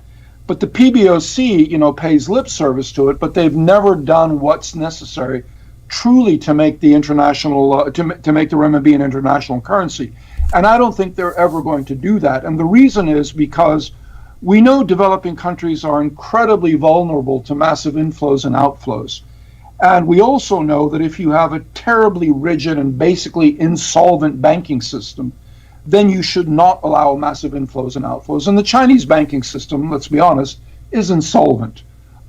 So are they too stupid to realize that? No, of course not. They know that as long as the banking system is largely closed and the regulators highly credible, then they can protect themselves from the typical developing country problems of Is that a quote from Confucius, Scott? Financial crises. But the moment you really open up the banking system or the regulators lose credibility, then you run the risk of bank runs and all the things that lead to financial crises. And people forget that not so long ago, China used to have quite a lot of bank runs. When I came to China in 2002, I used to keep a file of bank runs. By 2008, I stopped because they stopped. But within living memory, we've seen concern about the stability of the financial system. And I think the PBOC is very aware of that and very worried about that. Yeah, and in fact, as we both know, there have been some bank runs in various regions in China in the last 18 months. And yes. If you look back to when the PBOC essentially allowed not only depositor haircuts, but interbank haircuts of up to 30%, why do you think the PBOC went there and allowed that to happen and caused these various, call it, just regional banks, not joint stock banks, not policy banks, not SOEs, but there have been bank runs in the last 18 months. Why do you think they did that? Well, they're caught in the standard rock and a hard place, because on the one hand, there's an enormous amount of moral hazard in China. And what's the consequence of moral hazard? We all know there's no lending discipline. You basically lend to anybody for any purpose because it doesn't matter. You'll get repaid. And they want to put an end to that. But how do you put an end to that? Well, you have to introduce insolvency. If you never lose money, why should you care who you lend money to? The problem is, after many, many years of this, you have an entire banking system that's built around moral hazard. So you introduce bankruptcy, and that runs the risk of causing such a rapid reordering, a chaotic reordering of the bond markets, that you sort of walk up to the precipice and then you pull back again. So that probably means you're going to get a Fu Manchu, right? The mustache. The case you're talking about probably is the Baoshang Bank case in May 2018. Yes. Within 24 hours of that intervention, there were rumors that large depositors, not small depositors were going to be made whole, but large depositors might take a loss of up to 20%, which is pretty damn good because they should have lost everything, quite frankly. That rumor disappeared within 1 or 2 days because the reaction in the interbank markets was really dramatic. Interbank spreads went up to 15%, the whole bit. So then they came back and we started hearing talk about a 10% haircut. And I don't even think that happened. I think in the end they put everyone together and said it's going to be bailed out. And that's the problem that they face. What was the lesson you learned as an investor? The lesson you learned is no matter how bad the bank is, you are probably going to get bailed out. And the PBOC doesn't want you to learn that lesson, but what do? If they allow significant defaults, we'll see a chaotic reordering of the bond markets.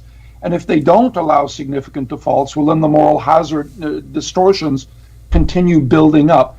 And I think they're really wrestling with that. I think they're trying to come up with an overall plan, because let's face it, all of the small banks are insolvent. The big banks are insolvent too, but the small banks they have terrible asset side and they have terrible liability sides because most of their funding is purchased money, so it can leave just like that.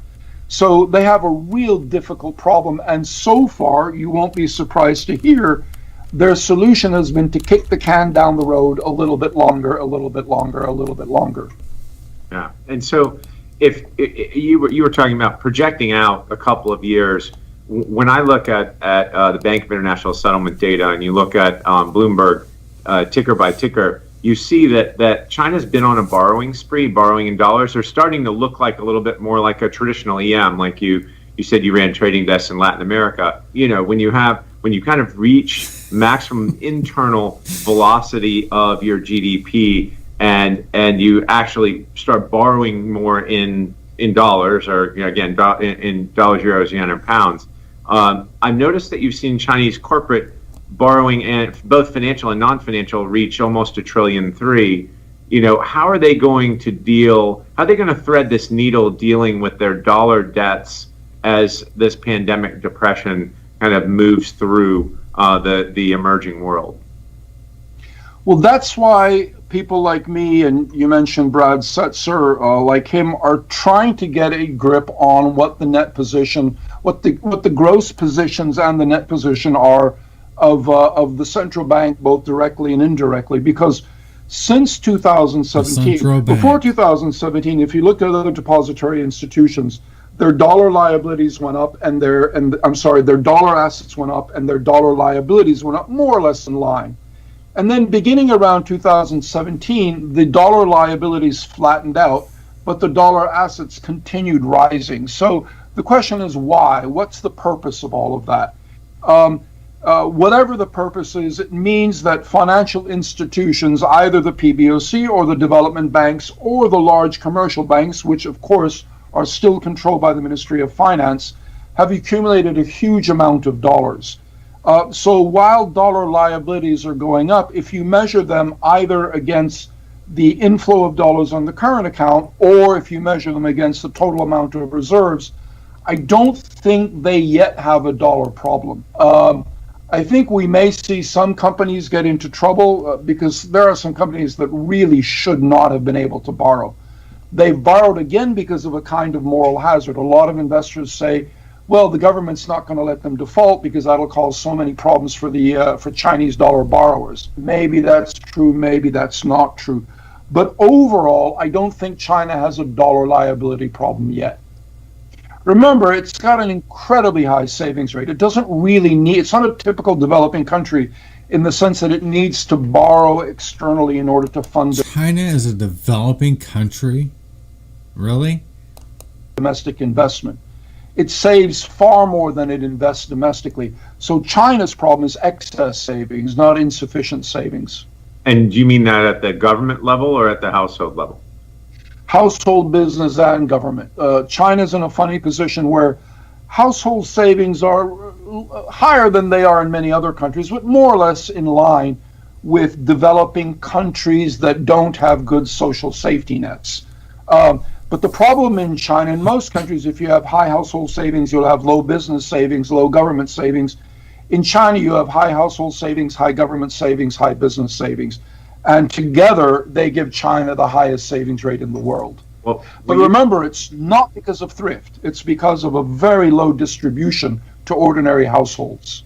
So that's another way of saying that the super elite. So you're saying the wealth gap is therefore the widest of any in the world. Is that your conclusion? It's a double problem. One is the wealth gap, and then the second is, or let me put it differently. One is that households retain a small share of total GDP. And then the second problem is that within the households, wealthy households retain a very large share. And of course, wealthy households don't consume their income. It's the ordinary and middle class households that consume, and they have a low share of a low share. Right. And when you think about the distribution of the constituency in China, you have 90 million Chinese Communist Party members. Let's call them the wealthiest ones. Then you have 400 or 500 million people that have been elevated from abject poverty to some semblance of middle class. Then you still have almost 1 billion people that are far below the poverty line, right? And so when we began this call by you saying household debt in China now exceeds that of the United States, and in the next sentence you say, but household savings are the highest in the world. And so I'm trying to square the circle for people that aren't economics professors. How can we both have the highest debt levels, amongst the highest debt levels in the world? We have one of the most levered banking systems in the world, almost 3.5 times GDP, and yet we also have supposedly the highest savings in the world. How can those things coexist? Well, that's true of any country that runs a current account surplus. So in the United States in the 1920s, we had very high debt levels, obviously leading to the problems in the 1930s. But we had higher savings levels. And how do I know that? Because the U.S. ran huge current account surpluses. And remember, current account surpluses just means savings exceed investment. So I was told by the dean of one of the most famous schools here in a debate that what you guys don't understand about China is that, yes, we have high debt, but we have higher savings, so it's not a problem. Nonsense. Japan in the 80s had higher savings than debt. The U.S. in the 20s had higher savings than debt. It just means you're running a current account surplus. The problem is in China and in the U.S. in the 20s, remember Galbraith came up with that term, the bezel. to represent the difference between the real value of an asset and the financial value after it was blown up in bubbles. And I think that's sort of what the problem is. If you take, if you borrow 100 kwai, 100 units of renminbi, we call them kwai here, and you invest it in a bridge that increases the value of the economy by 120 kwai, then the debt's not really a problem. But if you borrow 100 and you invest it in a bridge that only contributes 20 kwai to the economy, now you've got a problem. And what happens in most economies is that you write down that bad investment, and so it reduces future GDP, et cetera, et cetera. But in China, you don't. You continue holding that investment at 100, right? So that allows you a much higher GDP number, because in most countries you write down bad investment. In China, you don't. So you're basically capitalizing an expense. And one of the consequences is that you show up with a much higher GDP number than you normally would, which is why I say never compare GDP growth in China with that of other countries. It's a completely different number. But the other consequence is that you have 80 kwai of wealth which doesn't exist. So the problem is that everybody in China is saving, and if you add up all of their savings, it adds up to $100. But if you look at the assets backing those savings, maybe they're worth only $60. So there's a $40 gap there that has to be allocated. And by rolling it over, you just don't allocate it. The good thing about a crisis is that you immediately take the loss and it's allocated. And I would say in China, there's a real reluctance to do so for obviously political reasons. And so as a result, a lot of the savings is sort of phantom savings. It's $100 backed up by $40, not backed up by $100. Yeah, that's actually very well put. And now I know why you're a professor. That's very well explained.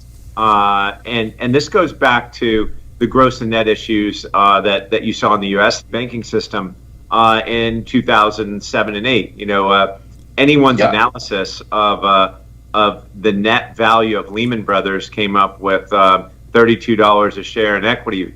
But when you looked at the gross numbers, they were 35 times levered. And in an environment where you actually have to sell a few things, we all know the equity was worthless, and even the debt was only worth about 35 cents on the dollar. And so when you and Brad Setzer look at gross and net, how ominous is the gross side today?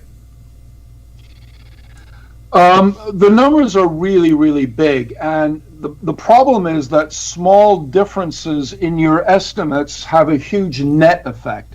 So what I would argue is that the net numbers are pretty ugly, but we can see them through the balance of payments. I think the real problem is this idea that there are hidden losses that haven't been allocated, and the whole problem of adjustment is the allocation of those losses.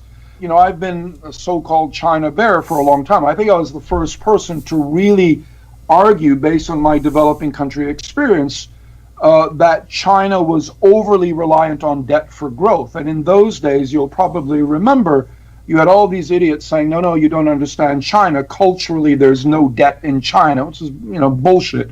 They were already overly reliant on debt. And in 2015, 2014, when everyone expected China to have a financial crisis, I actually got listed in the Wall Street Journal as one of the China bulls, which really made me laugh. It was quite pleasant to be called that for a change. And they considered me a bull because I argued China is not going to have a crisis. Because a crisis, as you know, is a balance sheet problem. And if China, you look at the balance sheets and they look absolutely terrible, but the regulators can restructure the liabilities at will. So you're very unlikely to have a crisis. Now, is that a good thing? Well, it depends. Economically, the good thing about a crisis is that you very quickly write down the losses and then you begin the capital allocation process again. If you don't have a crisis, you don't really do that process. It's better not to have a crisis from a political point of view and from a social point of view. But I would argue over the long term, not having a crisis means it takes you much longer to adjust to the problems. And I think that's the position China is.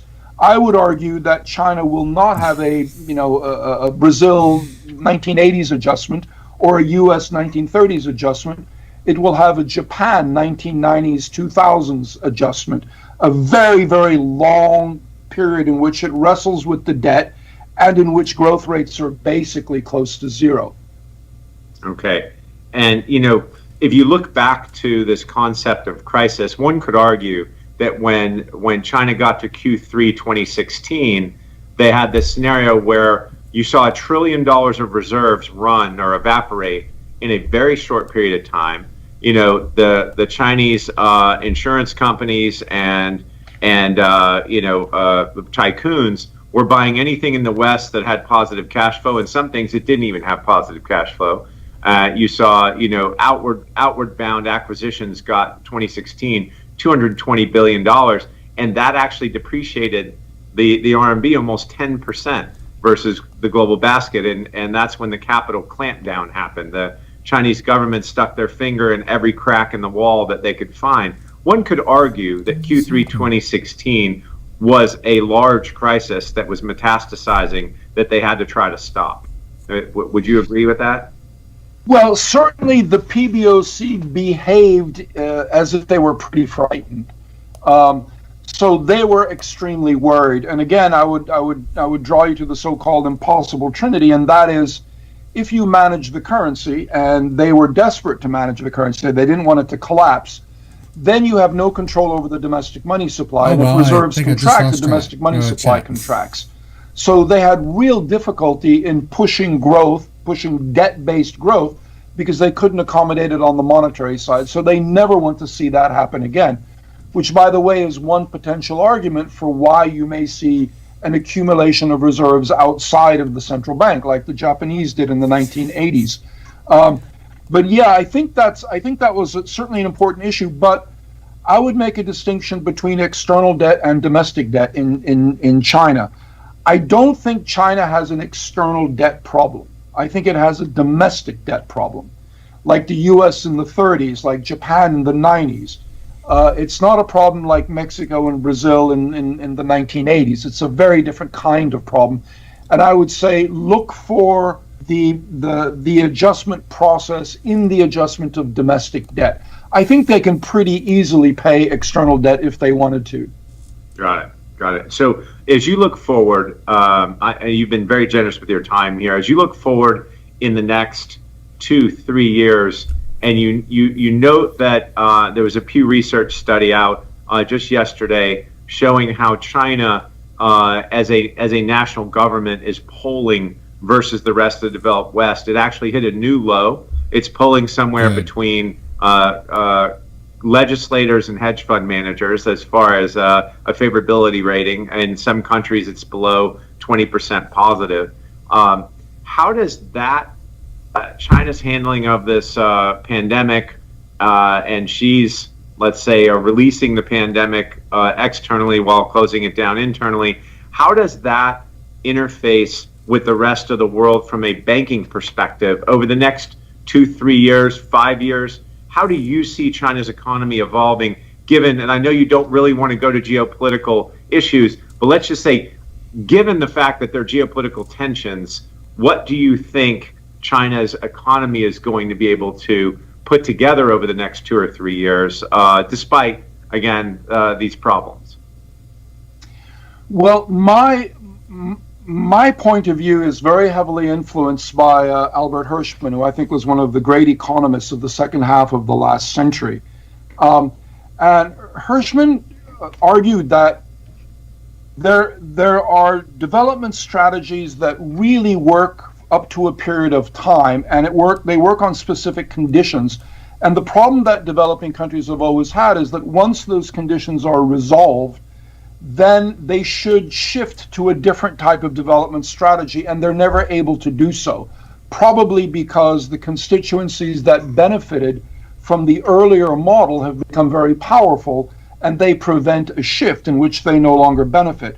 What does that mean in the case of China? Well, when China began the reform and opening up in the late 70s and early 80s, you have to remember that China had gone through 5 decades of anti-Japanese war, civil war, and then Maoism. And as a result, the Chinese economy was a shambles, right? It had no investment. There were no manufacturing capacity. There was no subway anywhere in China. I think there were 4 commercial airports, no highways, nothing. So what did China need? At that point, China just needed as much investment as possible. You could throw money in the air and it would be productive. And so that's what China did. It was a very good growth model. They forced up the savings rate by forcing households to subsidize investment. And they had the highest investment rate in history and the highest investment growth rate in history. And as a result, they closed the gap between what they needed and what they had. And as they closed the gap, they grew very quickly, very healthily. I would argue that at some point at the end of the 90s or beginning of the last decade, they basically closed that gap. And what Hirschman would argue is now you need a different development model, which is really an institutional reform. You change your political institutions, your economic institutions, legal, financial, educational, whatever you like. It's very hard to quantify. But you change your institutions that now allow your workers and businesses to behave more productively with every given unit of capital. But that's the hard part, right? When you have an authoritarian government like China, accumulating savings and pouring them to investment is quite easy. The hard part now is a redistribution of power and wealth in a way that allows China now to behave more productively with each unit of investment. But unfortunately, one of the things that has to happen is you have to transfer the equivalent of 15 to 20% of GDP from governments and businesses, which really means from governments, to the household sector. So think about the balance of power. Right now, households have half of China's wealth, and governments and businesses have half. They're 1-to-1. You have to shift enough wealth to the household sector where they will have 3 times as much wealth as governments and businesses put together. That's more in line with the US, Europe, Brazil, and other countries. Now, how do you do that without a massive political shift? If you give away that much in wealth, you must give away that much in power too, right? And the problem is that I don't see that happening in China. Obviously, this is a sensitive topic, so I won't go into it too much. But if there are the right set of institutional reforms that China needs to follow, I would argue that the evidence is that they might be going in the opposite direction, not in the right direction. Agreed. And when you look at Hirschman's books and his writings, what's interesting is, his ideas laid a framework for, I guess, the existence of capitalism. Right? And it's, again, antithetical to the Chinese Communist Party that capitalism actually takes hold. They believe they have a better system in China of, what you want to call it, socialism with Chinese characteristics. And to your point, that wealth transfer from government to the households probably won't happen. So I can't square the circle as to this Chinese miracle continuing ad infinitum without these natural forces of, as you know. Kyle, in the 1960s, everybody knew that within 2 decades, the Soviet Union would be the world's largest economy and it's technologically most advanced. We forget that because today it sounds so idiotic. Right. But everyone believed that, from Kennedy right on down to Paul Samuelson, who gave us a date, 1984. Yep. In the 1980s, anyone who didn't think Japan would become the world's largest economy in 2 days had to be a racist because there was no other explanation. And I would argue that both of them followed very similar growth models, very heavily investment-driven growth models. Both of them ended up with a huge accumulation of debt, and both of them had terribly difficult adjustments that totally surprised us. Yeah. Now, China may be an exception, but there are at least two dozen countries that have followed this model. Rapid healthy growth, followed by rapid growth and explosive debt, followed by a very difficult adjustment, either in the form of a crisis or in the form of lost decades. Mm-hmm. Again, that doesn't prove that that's what will happen to China, right. But so far I don't see evidence that China is going to avoid a difficult adjustment. That is a great conclusion to an amazing debate and discussion on these issues. I commend you for your ability to thread a very difficult political needle while talking about these financial subjects. You've obviously become a master at doing so, and we wish you well. We wish you health and safety there in China at your university, and thank you for spending this time with us today. It's rare when. Well, I hope the economic portion did not bore you. For those wanting to know how the economic situation can be, I hope you enjoyed it. One last thing. With Brandon Straka on the trail right now with a group like Pressler and a few others going around the country to stop this deal. He is still with the walkaway movement, and he has done such a wonderful job. He has been to Detroit. He's been to Lansing for a couple days. He was in Florida today, and be sure to find out where he's going to be. I think it was very inspiring, and it keeps us motivated, and we have to continue. And we, as Trump supporters, as patriots, we got to keep inspiring our president, keep him going, knowing people care, people are rooting for him, and not going to stop. Even every day, there's somebody who wakes up and walks away.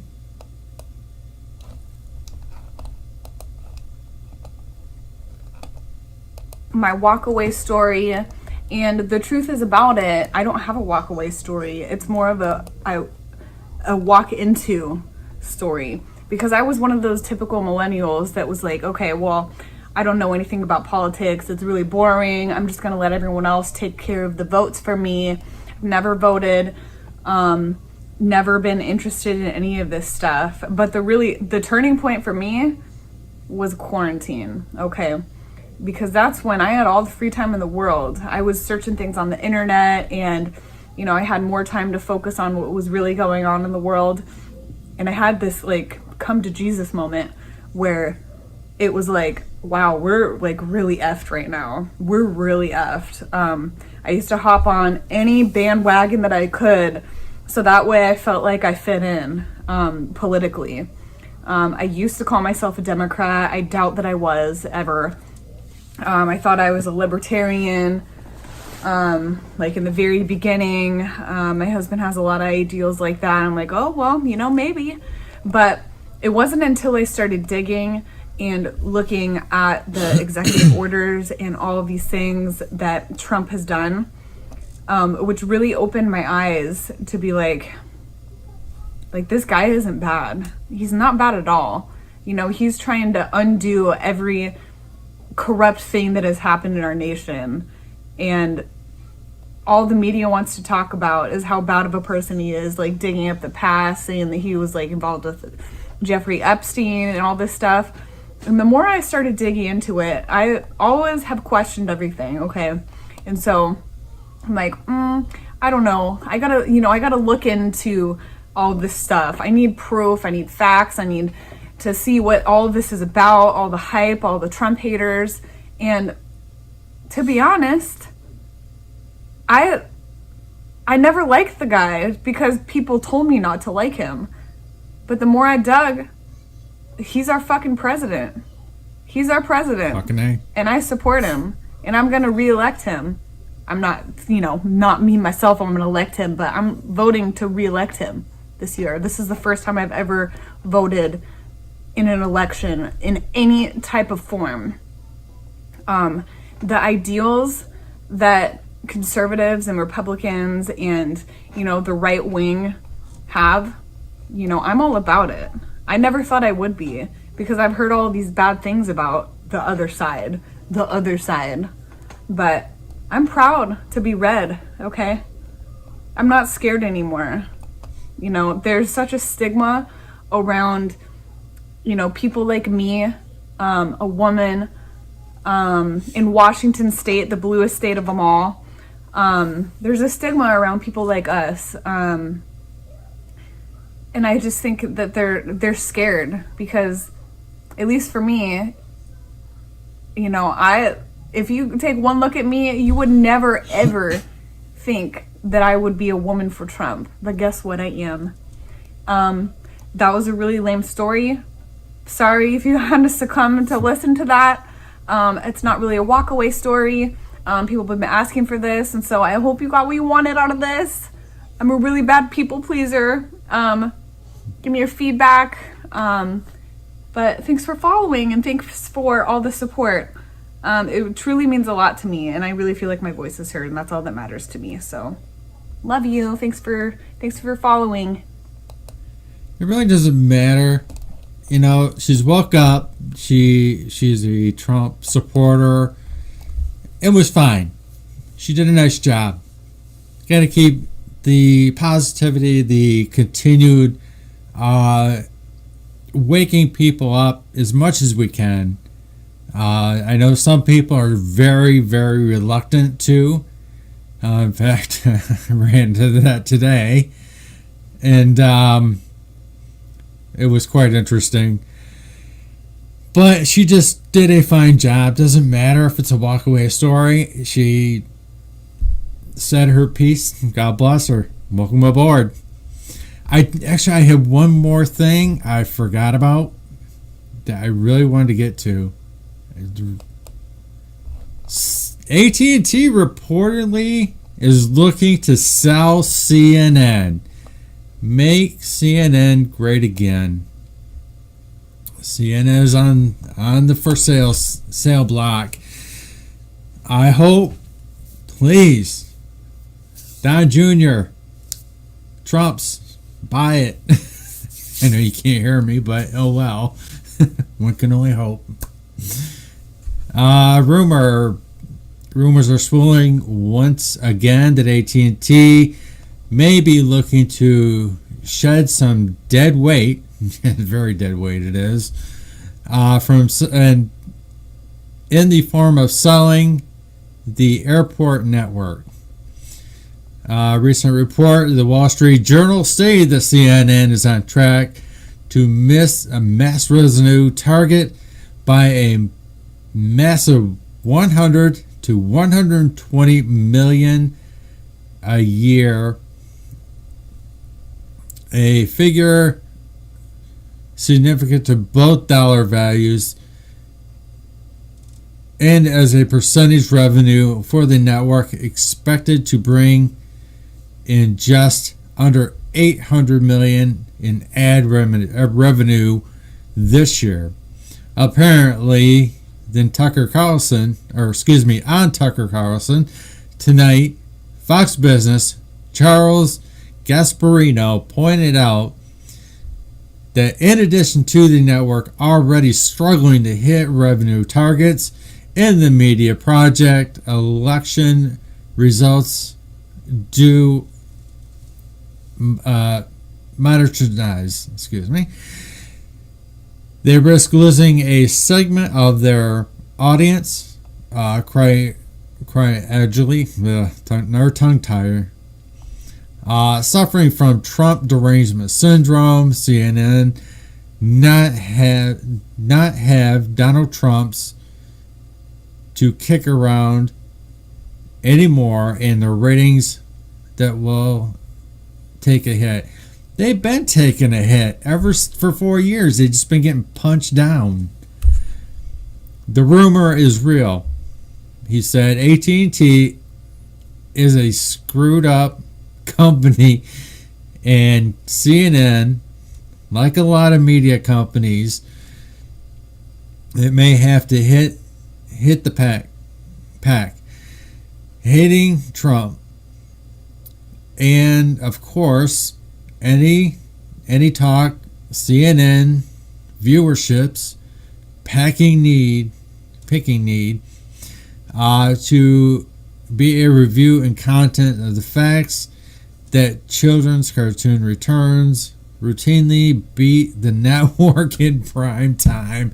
That is so sad. So sad. Bugs Bunny, Tom and Jerry can beat CNN.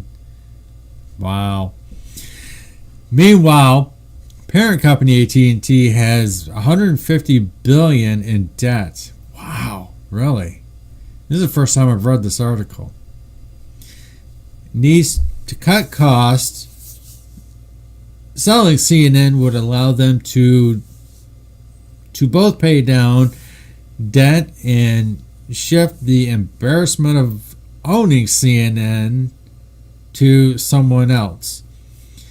They are reported to the activist investor Elliott Advertisers, who own a 1.2% quality interest in AT&T, started pushing them into diverse from the CNN in August. That is big because CNN is like one of the biggest haters. Where is poor Don Lemon and Cuomo gonna go? Well, they can go back in the rat shit hole they came from. They do nothing but bash the president. They do nothing but they call elections that are not real. They spread disinformation. There are reporters from Project Veritas who want to do real reporting, and they're very frustrated. So AT&T must be a very hateful company as well. I mean, they own Dish Network too, which is not really that great. They own phones that aren't really that great. Now they have then they had a cable company that's shit. Back when it first started, Wolf Blitzer was a very good anchor. Now he's just a damn puppet.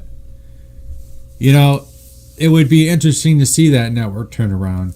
They got to get rid of their editor-in-chief, who is very much a Trump hater. So I wanted to break that for you. That came from Dan Bongino's page. I found it very intriguing. So we'll just have to wait and see what happens. I'm going to open up Justin D Live right now. And God bless the President of the United States and the Secret Service that protect him every day, put their lives on the line. God bless you. You're great credit to the country and the Vice President and his family, and of course the President's family. God bless all the military, first responders, law enforcement especially, and ICE, Border Patrol, and the Coast Guard. ND Live, Becca got 27.1, Movie Time got 11, and Scott got 16 lemons. Congrats. And I will see you next time. Next week, I believe Boogie is scheduled to be here. And a co-host. I actually got a co-host. Can you believe it? Took me a while, but I got one. So please join for the unveiling of our great new co-host who will join all of us. And I hope all of you would join again. Look out for our friends, including who is in the credit. You have Coffee Time with Sandra. You have Winning TV. You have a whole bunch of others. There's so many to name. You just can't wrap your heads around it. So we need a list. Actually, I think there is a list, but we need to pay more attention to that. God bless you. Thank you very much. And I will see you very soon.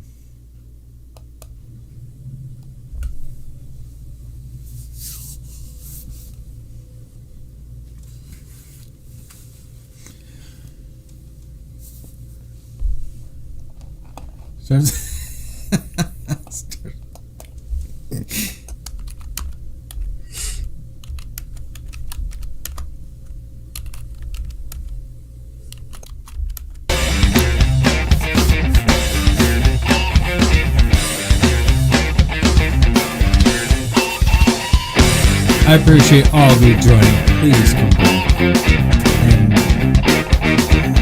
And you're such wonderful people. Thank you all the time.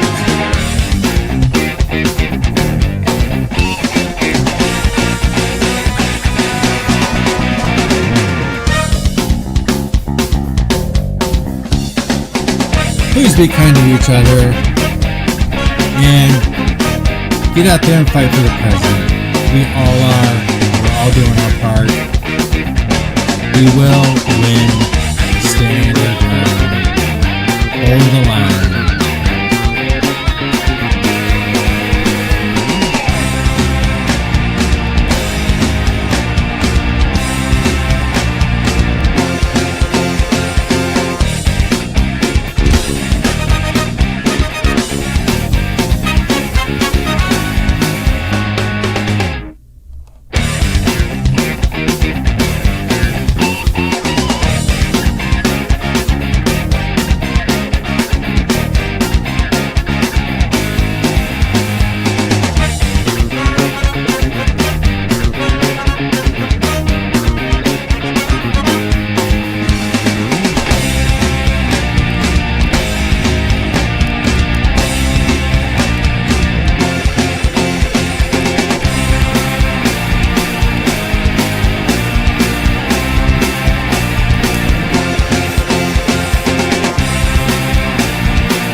Join me on Facebook, Twitter, Twitch, and DLive, Periscope, and sometimes YouTube.